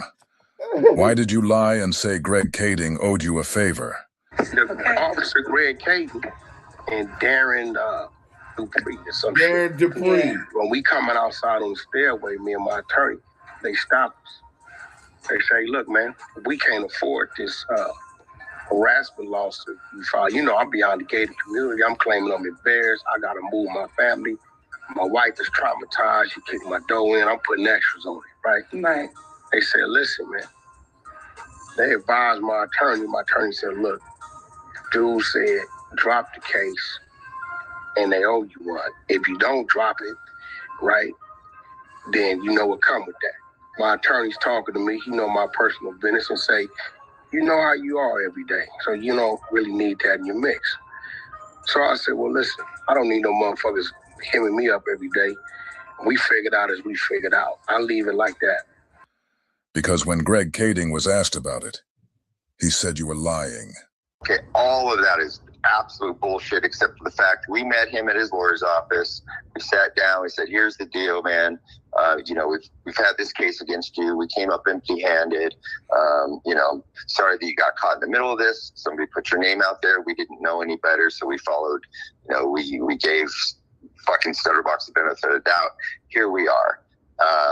You know, was there an apology? I don't know. It's my style to kind of apologize. Sorry you had to fucking go through this. But nonetheless, it is what it is. The idea of suing us, fucking bullshit. Us having an agreement like we owe you one, bullshit. And while we're here, why did Greg Kading say you were lying when you claimed you freed Shaquille O'Neal and the 7 Main Street Crips? Right. I called my man Money Mark. Right. Money Mark is Shaquille's right-hand man, his business partner. I said, yo, Mark, check it out. Call my attorney. Tell my attorney, I said, put you online with that federal officer. Have your attorney call that federal officer to the stand. Well, first tell him to call Box to the stand. You want him to do one thing and one thing only. Ask Box If he's a federal informant, document it. Everybody from LA is in the Yeah, courtroom. ain't He's whack. gonna lie. Trust me, I know he was gonna lie. When that happens, I'm giving you a jewel because Shaq looked out for me. Right? I don't need this favor, so I'm passing it to you. Have your attorney call this Greg Kading in, have him take the stand, and then let him tell the judge, present the documents he had, the fingerprints, Smash that all like the paperwork, button. the payments they've been paying this dude every month to show that this dude is a federal informant. At that point in time, Fox has perjured himself on the stand. Whatever allegations against Shaq and anybody else tied to the case, they got to kick it out. The idea of him having anything to do with the trial of when Stutterbox went to testify and the thing fell apart, Cash had absolutely nothing to do with any of that. So he's just taking all of these pieces of information and putting them together like he was the puppet master. It's all absolute bullshit. Why did you lie and tell everybody that Greg Kading was the lead detective in the investigation? We got Reggie Wright, top right. Reggie Wright contacted Greg Kading. Greg Kading was the lead investigator on that case. Greg Kading was the lead investigator on that case. You said it over and over, like it was a fact. But the paperwork doesn't say that. And Greg Kading himself said it wasn't true. Vistaprint prints everything to get your brand in front of your fans, like t-shirts, water bottles, and totes, so everyone can. So Greg, let me ask you, because the people want to know. When Wack brought you on Clubhouse, he introduced you as the lead investigator on the Stutterbox case. Is that true? Were you the lead investigator in that case? No, that's not true. No, that's not true. Why did you let Lieutenant Officer Love's boys get on his platform and lie on Greg Kading too? Why let him tell people Greg Kading was the lead investigator in the case? Jones, we don't usually use monikers under those circumstances, like Wack or Wack100. Okay, so this is the lead detective in the investigation. When the paperwork clearly says otherwise. The paperwork says Mark Stevens was talking to Del Dog. And he told Del Dog that a guy named Back wanted his number. And when you look at that paperwork, it clearly identifies Back as being confidential source number 2, or CS2 for short. So if the paperwork identifies Back as CS2, and that's who Mark Stevens and Del Dog are talking about, why did Greg Kading say that the conversation they were having in the wiretap was about you, Porky, if you're not CS2 Back?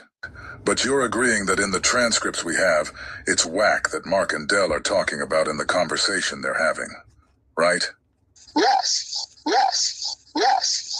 And I think Wack admits that.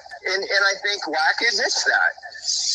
But this whole thing with Back, it would have just been CS2, typically just left alone, CS2, because the investigators all know who CS2 is.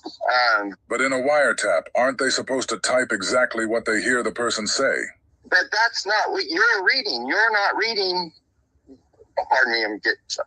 So the conversation is there. You can see the conversation, right? Right. And they're using his name as they're talking. The boy Back wants your phone number. The person who transcribed the wiretap is typing that Mark is saying Back, but Mark is saying that he was not saying Back. He was saying Wack. And you already agreed that these guys are talking about Wack right here, but it's just using the name Back until the last paragraph. In the last paragraph, Mark Stevens actually says the Wack boy. Okay, so he's talking about Wack. Another round of questions for you, Porky. Why did you spend so much time lying on Spider? Why did you make up that story about you and him going way back to the juvenile side of the county? That's what we gonna do. How about we say Spider gave Black Wall Street a pass today. So Spider looks at me because we go back to the juvenile side of the county. Spider. This nigga's a motherfucker. Y'all just heard him on the internet saying I never been to jail. I didn't even know this much of a lie was. I didn't know he said that. Oh, no.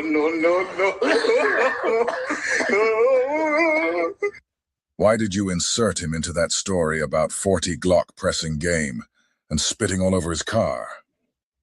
Why bring Spider's name into something he had nothing to do with? Why did you lie about J-Rock? First you said he swung on you, missed, and ran. So you guys had a relationship. This is who J-Rock was to me. J-Rock was my son's personal security. Understand something. Okay. That's just like if this brother sees me, right? And he's walking up. He's not looking at me as a threat. Oh, that's Wack. Right? So my first time taking J-Rock in the 60s, Big U sons didn't want to do something to him. But we was in the alley off 42nd. I had to stop it. Right? We was on our way to Vegas to do a show or whatever, right? So Nipsey used to call me about J-Rock. Hey, yo, Wack, man, did you have these experiences with J-Rock? Because he knew he worked when we was in Miami. J-Rock was with us the whole 30 days, right? I'm like, you know, he don't mean nothing by it. Sometimes he'll slack up, whatever. It's cool, right?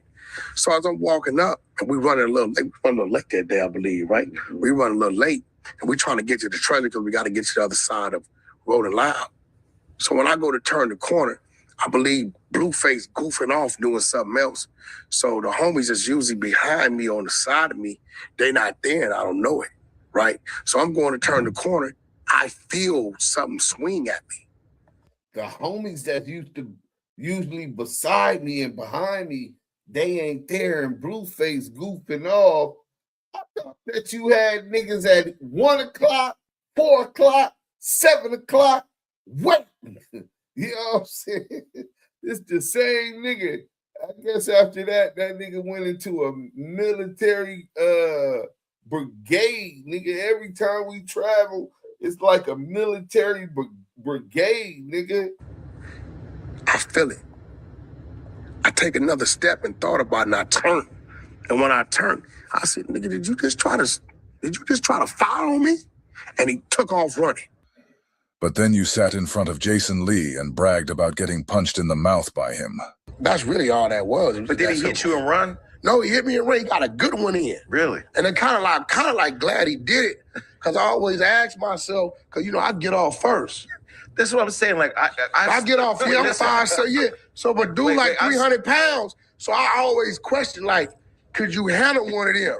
You know what I'm saying? So it was kind of like a bad night, but a good night, because I'm like, shit, I ate that. But I've seen ate that. But I've seen ate that. But I've seen. How many of 40 Glock's Instagram pages did you personally have removed because of those allegations involving the 16-year-old girl he was pressing on you about?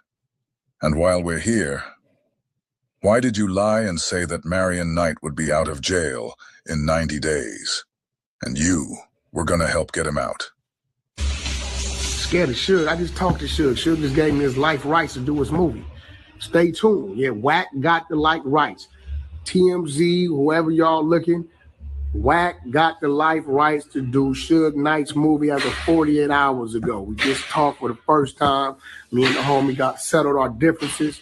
You know what I'm saying? We was mad at each other. I got the life rights. Suge Knight, let me tell it, he'll be home in the next 90 days. I'm gonna prepare his bail, all that. Life rights is coming. The rise and fall of death row. When I'm scared of my homeboy for, what you talking about? Why did you say that publicly when you knew it wasn't true? Here's another question for you, Porky. If you already know that Diamond Blue is in prison serving a life sentence, why would you go on Chuck's podcast and shout to the whole world that he murdered another woman when you knew that wasn't true? Lying under a fake name. How did you originally get into it? He lied that girl up and had her killed.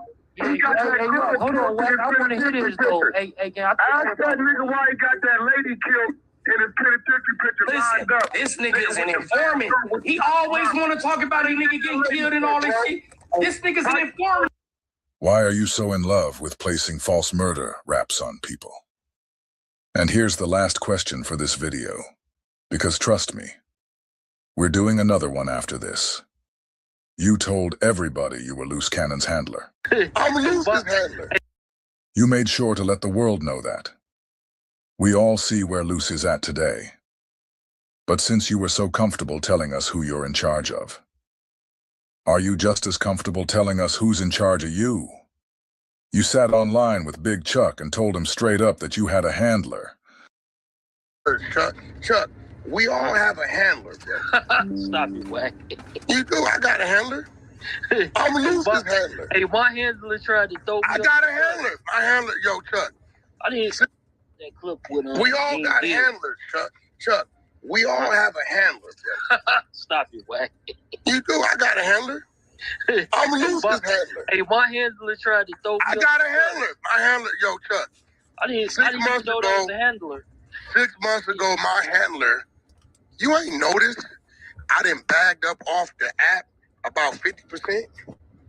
Yeah. Because my handler said, Wack, contract's about to close, time to start shutting that down. My handler told me that. Who your handler, R&B, See, a handler ain't gotta be. Hey, that's the real Bimmy or that's somebody trolling? What? That's Bimmy. I already sent him an invite. Oh, Bimmy, yeah. Bimmy, I told Bimmy to pull up. Listen, a handler don't gotta be like, you know. Yo, Bimmy, you gotta accept the invite. You know, like Luz. Man, if I wasn't in this crazy ear, this would have been on some other. Man, I do be on the other. You just be stopping me. Yeah, the handler's a motherfucker that you will listen to because you respect them and you know they got your best interest at heart. Lior has Kevin's best interest at heart, right? I got Lou's best interest at heart. My business partners got my best interest. So the last question is, who's your handler, Porky? Working across teams is tough.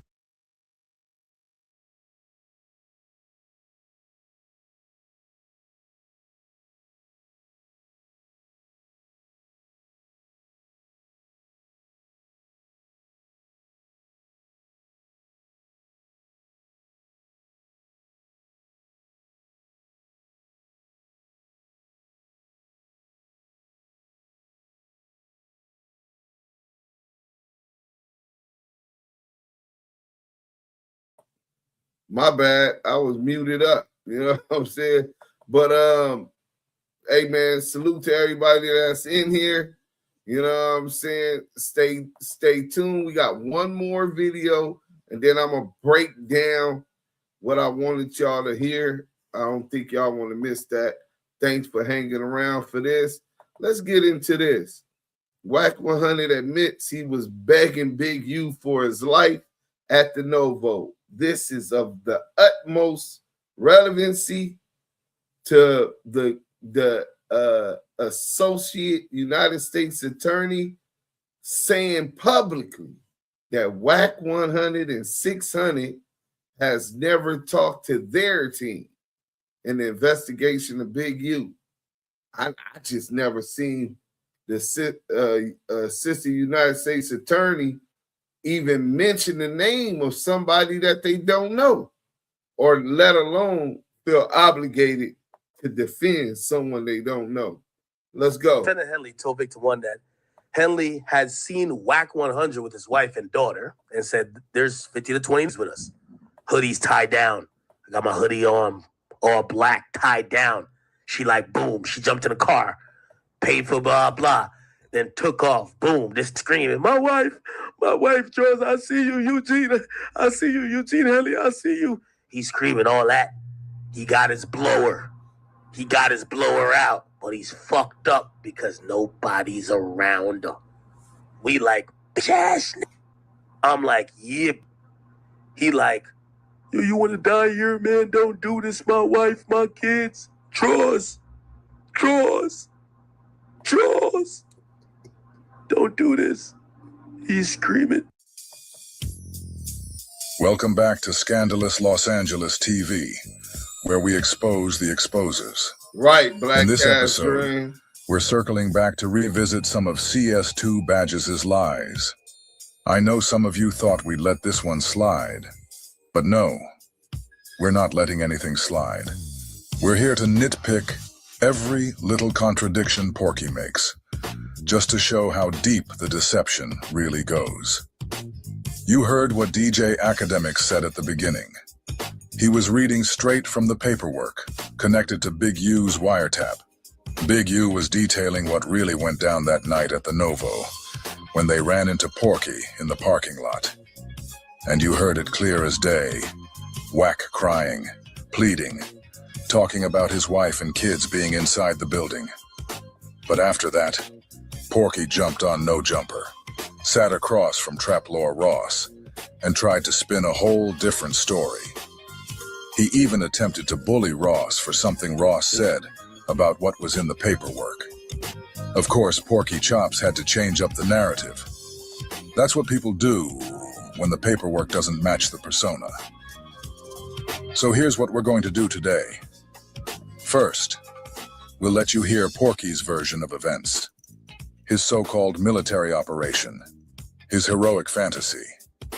Then we're going to let you hear him tell on himself, straight from his own mouth on Clubhouse, where his story sounds nothing like what he told Traplore Ross.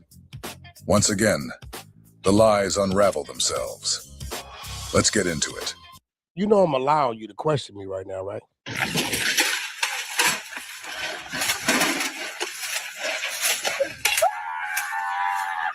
it. Because you did some punk shit the other day.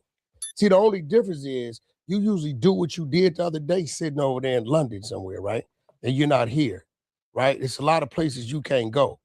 You send Adam something as if it was a clip of something I did I wasn't supposed to do. No, he sent me a screenshot of a page from the indictment. Okay, that's cool. Where Big U was recorded on a wiretap, basically saying that he punked you out with a whole bunch of people, and it had a quote that he attributed to you, but it wasn't an actual video or recording. This was Big U's version of events. Hold on. You're the receiver. So since you read everything, right? Tread lightly with this. Tread lightly with this. Tread lightly with this. Because I've been telling myself for the last couple minutes not to really do nothing to you, not to really do nothing to you, not to really do nothing to you. Stop the cap. Because I know what you was trying to do. Okay. So since you so thorough, did you read what Big U said he did to me? No, either you gonna play smart or dumb. Did you read it? Yes. Can I say one thing? What did you find in my there? defense first? That's the bullshit and the real shit. But can I say one thing in my defense I first? just want to know what you read. I feel like stuff that Adam said that he put source on top of it. I just sent him an image of the indictment and said, have you seen this? You went in the room and you said a bunch of stuff. No, you said in that page. Added on. You said in that page. So I'm asking you, just gonna let me know where you at with me. Mm-hmm. And don't forget, Porky's doing all of this to trap Law Ross, while fully knowing he's about to sit there and feed him a complete lie. Keep that in mind as we listen. Did you read that and did you use your brain to understand why and why not? So I'm a dude that violated Big U like no other human being, right? Violated him. For sure. 2-3 years, right? That's such a claim to fame now that Big U is like the ultimate bad guy of LA. No. Him being able to say that he violated is like him saying he went up against Al Capone. No. To tell the tale. No, you got to remember, I don't see Big U the way y'all see Big U. On Gilly and Wallow's show, Porky openly said he picked Big U as the biggest Crip of all time. He said he chose Big U over Crip founders Raymond Washington and Tookie Williams. He sat there listing off all of Big U's accolades, giving him all his flowers. But then Porky gets on No Jumper and suddenly says, I don't see Big U the way everybody else does. See how that works? This is just Porky trying to position himself like he's above everybody else, like he's on some level of insight or authority that the rest of us don't have. I know. Big U sat on my couch with his head down, scared straight in situations where he needed our help at, And did y'all catch that? Porky just said, where he needed our help. Not my help, our help. Why is that? Because once again, Porky is inserting himself into something that had nothing to do with him. He's trying to make it sound like Big U was running to him and his imaginary team for help. But let's ask Porky the real question. Who exactly is our? Why won't you just say he needed your help? Who is this so-called group you're speaking for? Because it sounds like you're trying to create this illusion Like there's some big collective of people Big U was leaning on, when really, it's just you talking to yourself, trying to look more important than you are. That's the game. Inflate the story.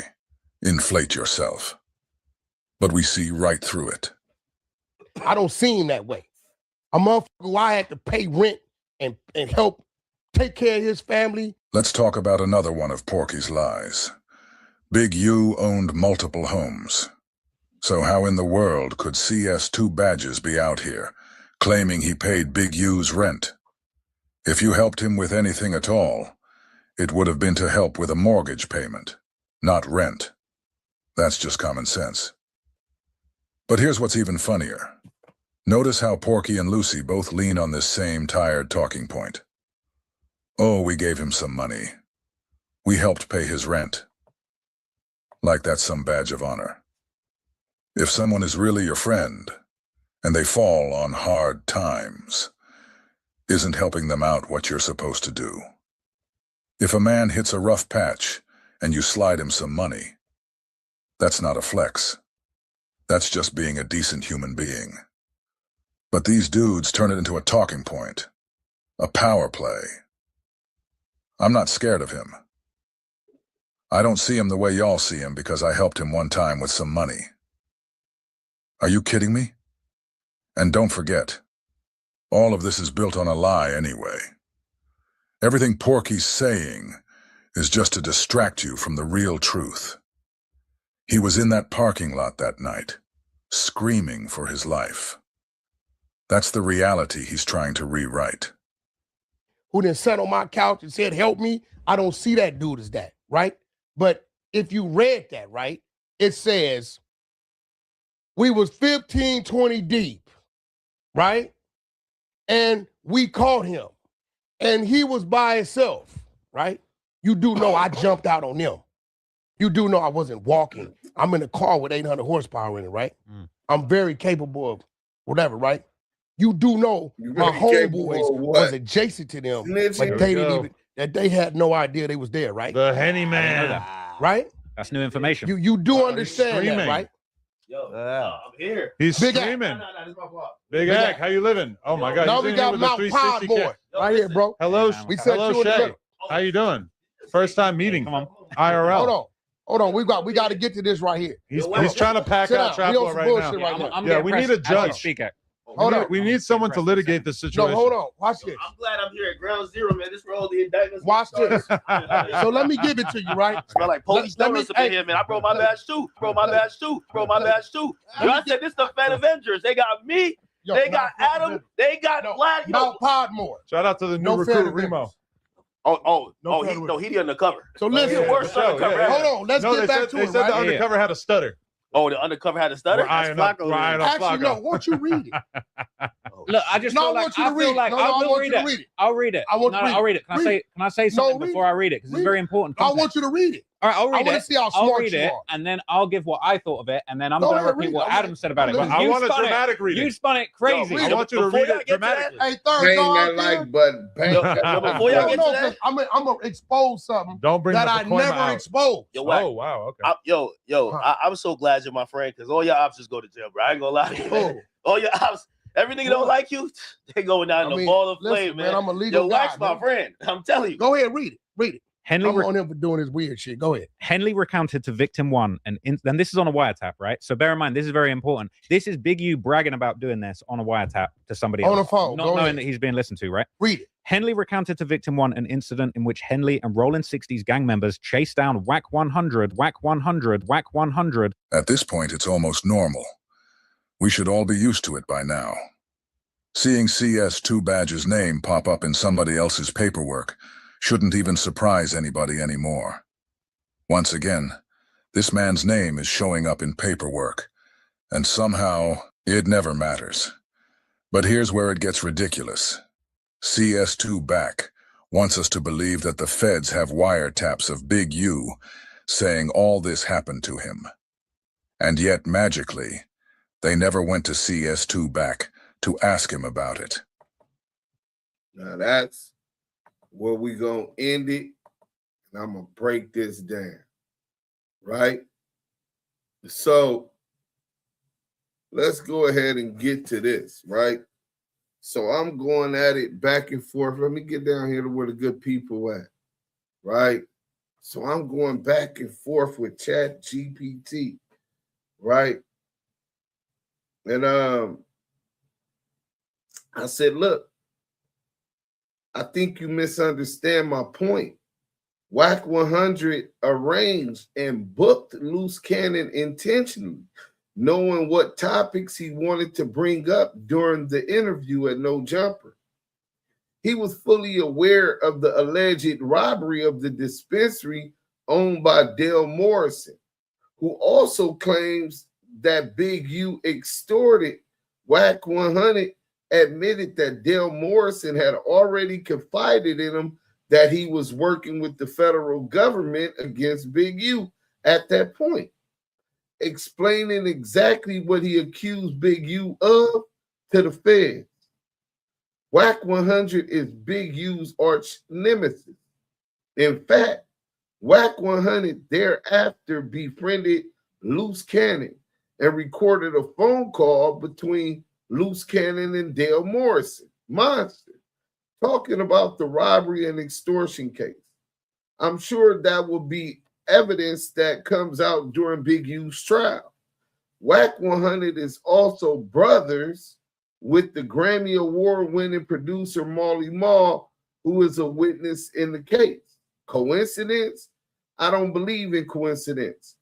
Wack100 has befriended 3 of the witnesses against Big U, all 3 of which Big U is on wiretap warning that Wack100 is a federal informant, and weaponized them against his rival Big U, weaving narratives through social media, ensuring that Loose publicly corroborated what Dale Morrison had previously told the Fed. So ChatGPT said, well, got it. Thanks for slowing it down. I see your points now.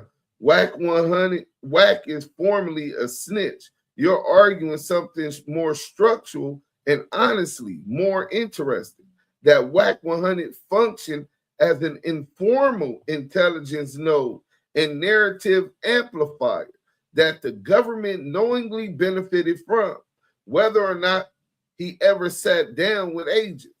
That's a very different claim, and it does line up with how modern RICO cases are built. Let's break this clearly, legally, and without street myth shortcuts. You're describing parallel intelligence, not classic cooperation. There are 3 legally distinct roles people keep collapsing into one. 1, formal cooperator, confidential human source, signs paperwork, meets agents, gets benefits. 2, a witness who just gives statements, voluntary or subpoenaed. And 3, an open source, unwitting facilitator, produces records or amplifies information, government later harvests it. What you're describing, Wack100 as fits number 3. And here's the key part most people miss. The government is allowed to benefit from intelligence without ever speaking to the person who generated it. That's not a loophole, that's standard operating procedure. Why the Associate United States Attorney's denial is technically true, the denial that Wack100 and Six Hunnet has never talked to their crew, and strategically necessary. When the AUSA says we never spoke to Wack100 or Six Hunnet, that statement is narrow by design. It does not mean they didn't analyze his content. They didn't map his relationships. They didn't corroborate claims that originated around him, that they didn't already have overlapping info from other sources. It only means no direct interview, no proffer, no confidential human source handling. Why say it publicly? because admitting even indirect coordination opened 3 dangerous doors. A, Brady and Giglio exposure, which means through discovery, right? If Wack were deemed a government agent or a proxy, his credibility problems, his bias against Big U, his manipulation of witnesses, all of that becomes mandatory disclosure and impeachment fuel. The government does not want that. They don't want Wack100 involved on this case. But yet they're utilizing his open source intel. That's why they're keeping them away. B, defense argument. State manufactured testimony. If Wack is framed as a government adjacent actor, defense can argue witnesses were shaped, not spontaneous, especially loose cannon's public corroboration. That risks taint, not admissibility per se, but wait. C, witness safety and 6 optics. Once prosecutors start warning non-targets, it implies knowledge of threats. It implies knowledge of the speaker's identity. It risks grand jury secrecy implications. So the safest move is we don't know him. We never spoke to him.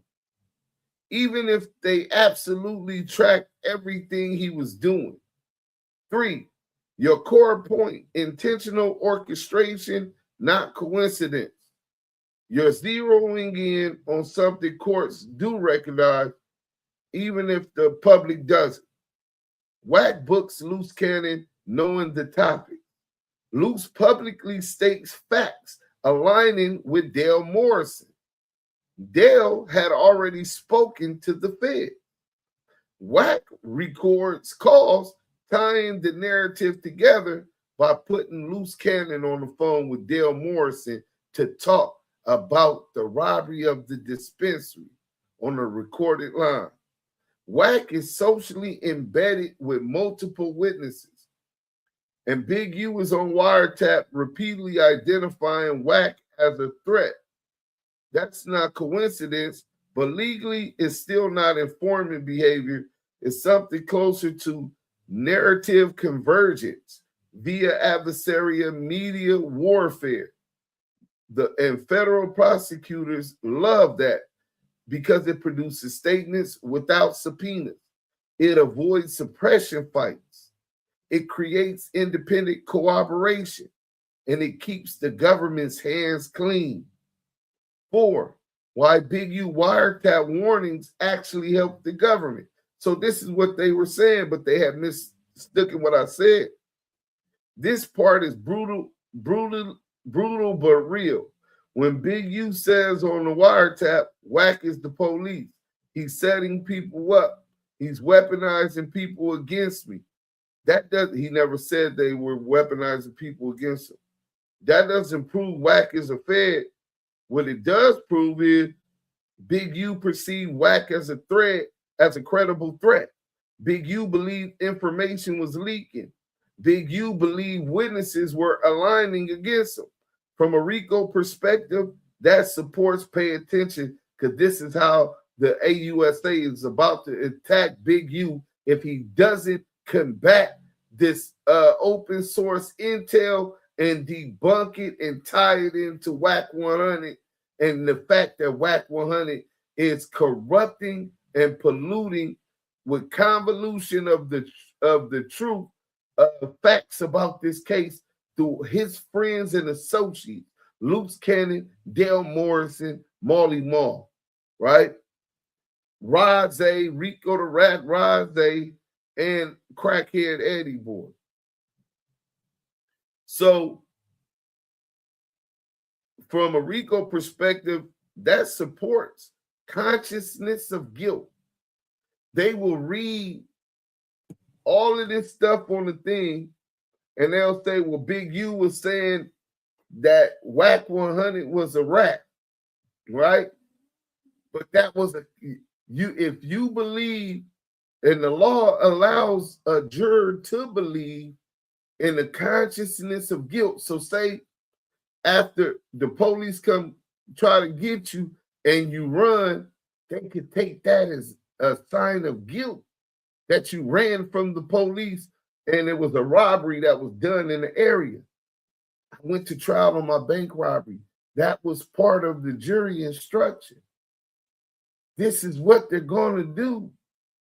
So they're not going to have Big U explaining, because Big U is focused on just the criminal case. He doesn't want to be caught up with this internet shit. But the cold thing is they're finna prejudice him with the consciousness of guilt before the trial even start with all of this open source intel shit on the internet. So pay attention. So consciousness of guilt, motive. So they're going to be able to prove motive with this. Fear of exposure. He was afraid that Wack was going to expose him about these crimes. Obstruction mindset. So even Big U's suspicion becomes evidence, not vindication. Marley Marl's connection. Suspicious? Yes. Legally explosive? No. You're right to raise it, but here's the co-legal truth. Relationships equal agency. Unless you can show direction, instruction, benefit, quid pro quo. So we got to show that he was instructed by Wack100. We got to show that he was instructed and benefited from saying this to Big U, right? About Big U, Dale Morrison or Marley Marl. The government will treat it as social proximity and not coordination. That's why prosecutors never touch it publicly. The real reason this feels wrong, and you're not crazy, what you're reacting to is this: the government can harvest chaos created by enemies without ever authoring. That creates a moral gray zone, but a legally clean case. Wack doesn't need to be a fed. He only needs to be motivated. He motivated because he's scared of Big U. He want to come back outside. Loud. He always admit, I'm the loudest nigga in the room. Connected. Oh, he's definitely connected. And believable to the people talking. From a RICO builder's view, that's free labor. The bottom line, straight, no spin. You're not alleging paperwork cooperation. You're alleging strategic exploitation of an adversary. The AUSA's denial is likely technically true and tactically essential. Wack's role, if it comes out at trial, will be framed as an independent public statements later corroborated by evidence, not as a government actor. If you want, next weekend. So then I said, look, I agree with everything you said, except what it does prove is Big U wasn't talking about Wack leaking information about him when calling him a federal informant on the Title III wiretap call with Dale Morrison and another wiretap call with Marley Marl. He was stating that based upon his viewing of paperwork related to the investigation of Shaquille O'Neal, Mark Stevens, and Deja 34 records, as well as the investigation of Liddell Ross, 6 other Main Street Mafia Crips, and the investigation in the Death Row records, Suge Knight, and the murder of rapper Christopher Wallace, the Notorious Big's murder. Remember, I interviewed victim Robert Ross and Mark Stevens, who both confirmed that Wack100 was sent to Mark Stevens and Shaq by Robert Ross in an attempted extortion blackmail about a sex tape Ross claimed to have on Shaq. Both Ross and Mark Stevens also confirmed that Wack100 was confidential source number 2 back, or the Wack boy, in a federal Title III wiretap between Mark Stevens and Wack100, where Wack100 was trying to get Mark to get him Liddell Ross' phone number to warn him that the phone is tapped and that box, stutter box, Robert Ross, went sour. This is what Big U discovered about Wack100. And he warned Dale Morrison. And he warned Marley Marl about it. I see how the AUSA can potentially try to spin that understanding. You assume. Because just like how the Chat GPT assumed that the wiretaps where he's talking about Wack being a rat was about Wack ratting on him, it makes him look guilty. But if the fact that he was telling them that Wack was a rat from a previous case, watch how that turns out. Now, I believe Big U defense will have to expose evidence to clarify what I just explained. Give me a strong counter on behalf of Big U defense. Okay, now we're exactly on the same page, and you're thinking like a defense architect, not a commentator. What you're really saying is this: Big U was not speculating, paranoid, or inferring based on street behavior. He was reacting to documented prior federal cases in which Wack100 allegedly appeared as a confidential source, and he warned people based on that knowledge. That changes the legal framing completely. Below is a strong courtroom ready defense counter. This was not obstruction. This was reasonable self-protection based on documented government history. Reframing the wiretaps, knowledge versus paranoia. So he has to explain and present evidence that Wack100 was CS2 back so that the jurors will understand that he wasn't talking about Wack snitching on him on this indictment in RICO he's charged with now. He was saying Wack was a snitch from previous, which changes it differently. So they can't prejudice him with guilt. Big U's wiretap statement calling Wack100 a federal informant shows consciousness of guilt and fear of exposure. This is what the government would claim if he doesn't explain it, right? So Big U's counter would be, no, they show knowledge derived from a prior federal proceeding, not speculation, not rumor, not street gossip. Mr. Henley was not inventing a theory. He was referencing specific documented federal investigations in which Mr. Cash Jones, Wack100, appeared as a confidential source or cooperating intermediary. This is critical. Knowledge equals obstruction. Warning equals interference. So now you done cross both of the obstruction and the warning as interference of a federal investigation over. And now you don't look guilty to the jurors. Establishing prior federal context, the foundation. The defense must introduce judicial notice and exhibits from prior unrelated federal matters. Shaquille O'Neal, Mark Stevens, Deja 34 Records investigation. Big U got to bring the paperwork to court. Good thing is, Big U already got all of the paperwork. Every single page. The Main Street Mafia Crips investigation involving Liddell Rawls. And then the Death Row Records Suge Knight Christopher Wallace investigation. Big U lawyers to be filing a motion subpoenaing the records to all three of those cases right now. In those matters, Wack100 allegedly appeared as CS2, known as Back, the Wack Boy, recorded on Title III wiretaps, actively engaging targets, attempting to obtain phone numbers of known targets, attempting to warn subjects of surveillance. The phone is hot. This matters because once someone has appeared as a confidential source in federal proceedings, it is objectively reasonable for others to treat them as such in future interactions. 3, the Ross Stevens testimony, neutralizing narrative manipulation. You've already done something powerful here. Defense move is to introduce prior recorded interviews with Robert Ross, Mark Stevens. Hey, Big U, we already got that interview. You know what I'm saying? Both of them.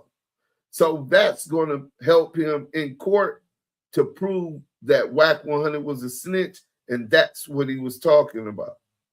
Both independently confirmed that Wack100 was sent to them at Robert Ross's direction in an attempted extortion blackmail scheme involving alleged sex tape material, while simultaneously appearing in federal surveillance materials. The defense argument, Big U argument, would be this was not journalism, this was not media. This was a pattern of government adjacent behavior occurring outside this case.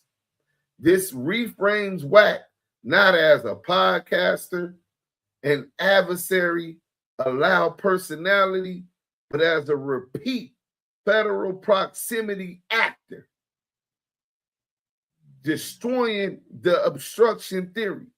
The government will argue Big U, Warren Morrison, and Molly Mall shows obstruction. They've already been arguing that.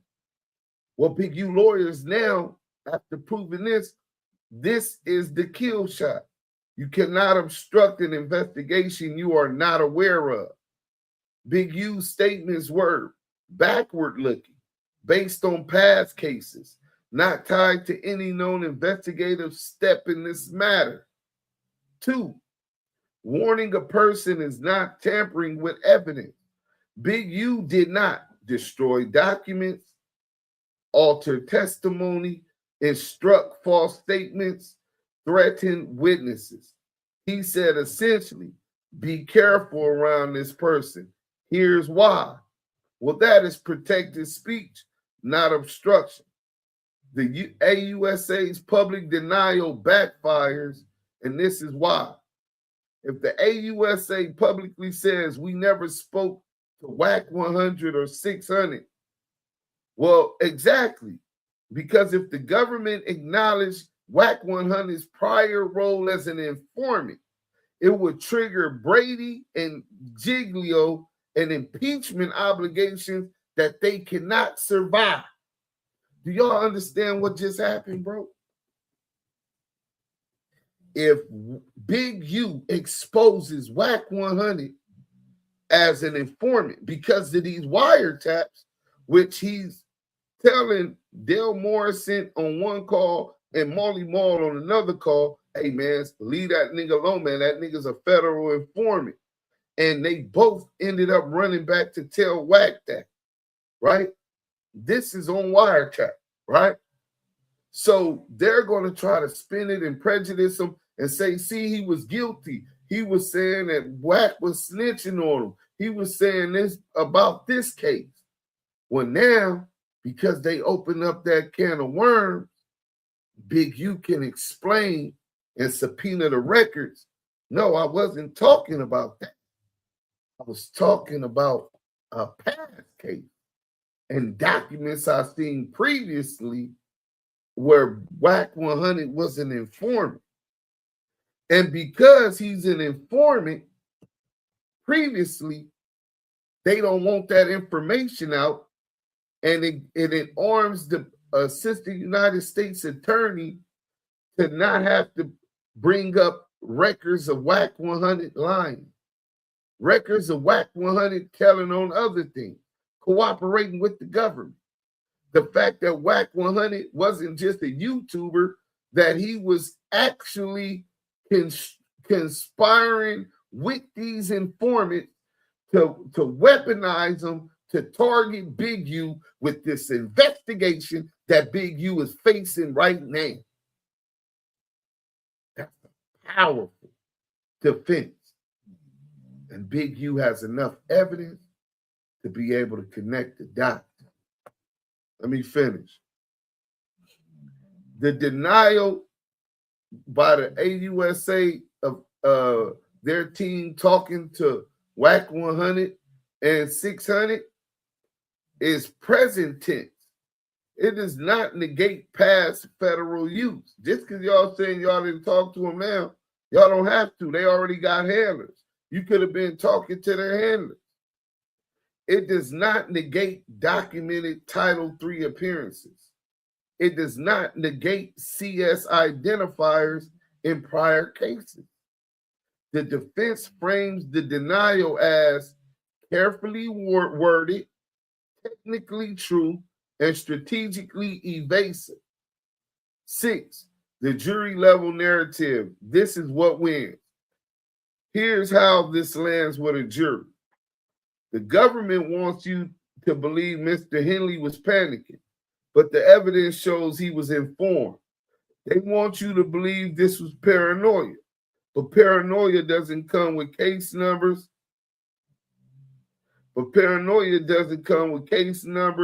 Transcripts, and witnesses. If someone burns you in a federal court before, you don't need a badge in their pocket to know the fire is real. So why the government is afraid of this theory? This is what I've been arguing Big U needs to do to his lawyers and anyone who will listen. And this is what ChatGPT is saying. Providing all of that evidence will combat these lies that were put online and narrated by a federal confidential source. But this is why the government is afraid of this theory. Because if this comes in cleanly, Wack100 becomes a credibility nightmare. Morrison and Cannon become derivative witnesses, meaning that they were derivatives and instructed on what to say by the narrator Wack100. The podcast evidence becomes tainted by orchestration, and the government loses its organic corroboration story. That's why they avoid discussing Wack. That's why they denied contact narrowly with Wack100 and 600. And that's why they lean on open source framing. If you go through Big U's paperwork, y'all could Google it. What is open source intel and how are they using open source intel in RICO cases? Open source intel is this internet shit that you seen on No Jumper. Is this shit you seen with Quando Rondo that we just showed. If this theory is introduced correctly, it doesn't need to prove Wack is a Fed. It only needs to prove Big U reasonably believed he was. That's enough to dismantle the government's intent narrative. That's what I was on. That's what I wanted y'all to hear. Hey, you know what? As long as when they get down there,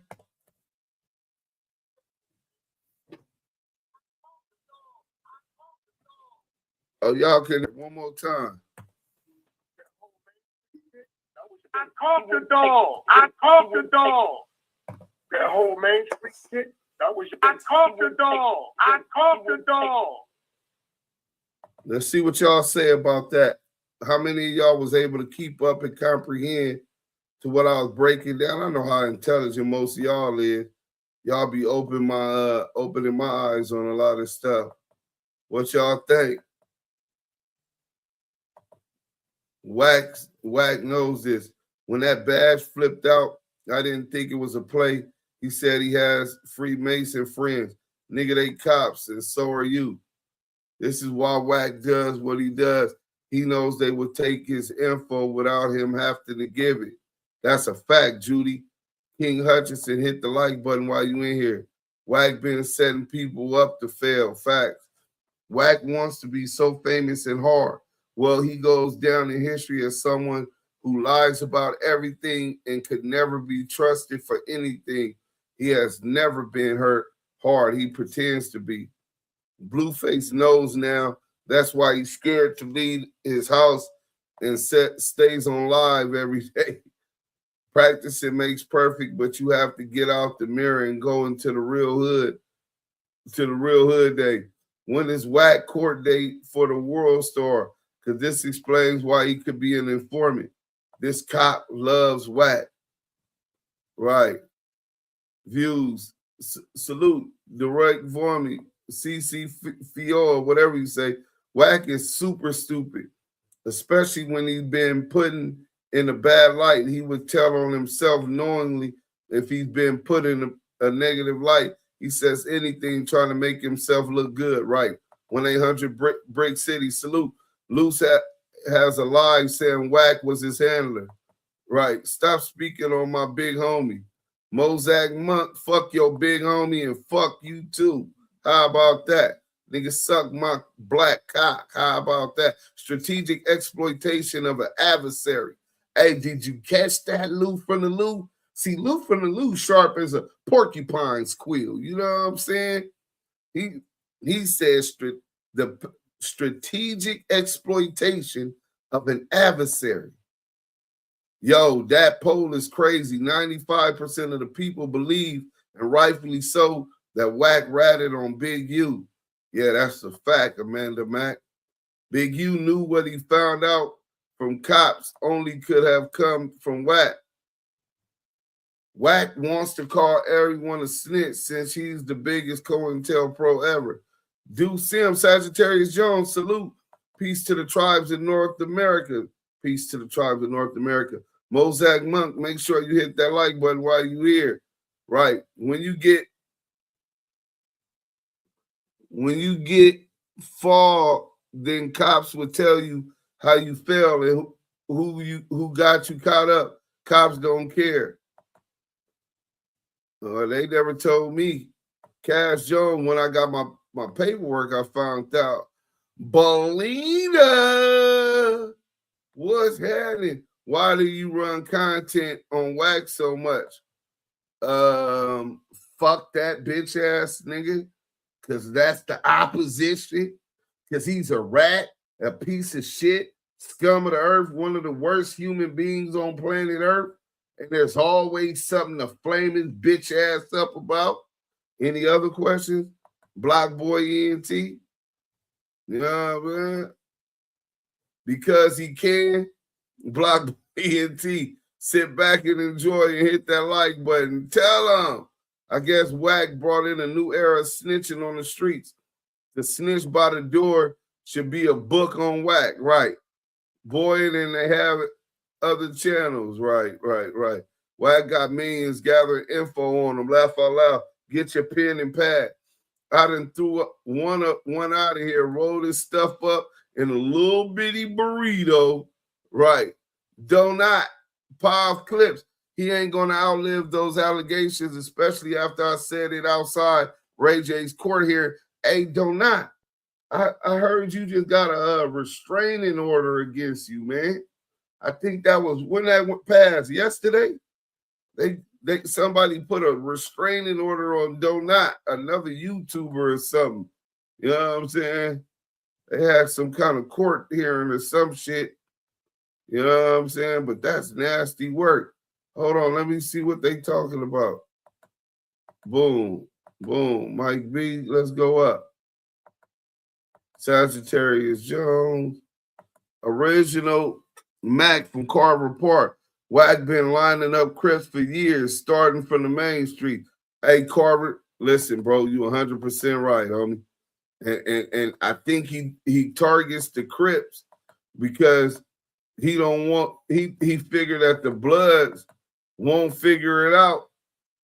Salute. Love from Chicago. Percy Cole. Salute, Shy. Salute to the Shy. The snitch that sat on the pod. Right. Payroll business full of EBT. That's nasty work. So, look, man, it's already been 2.5 hours.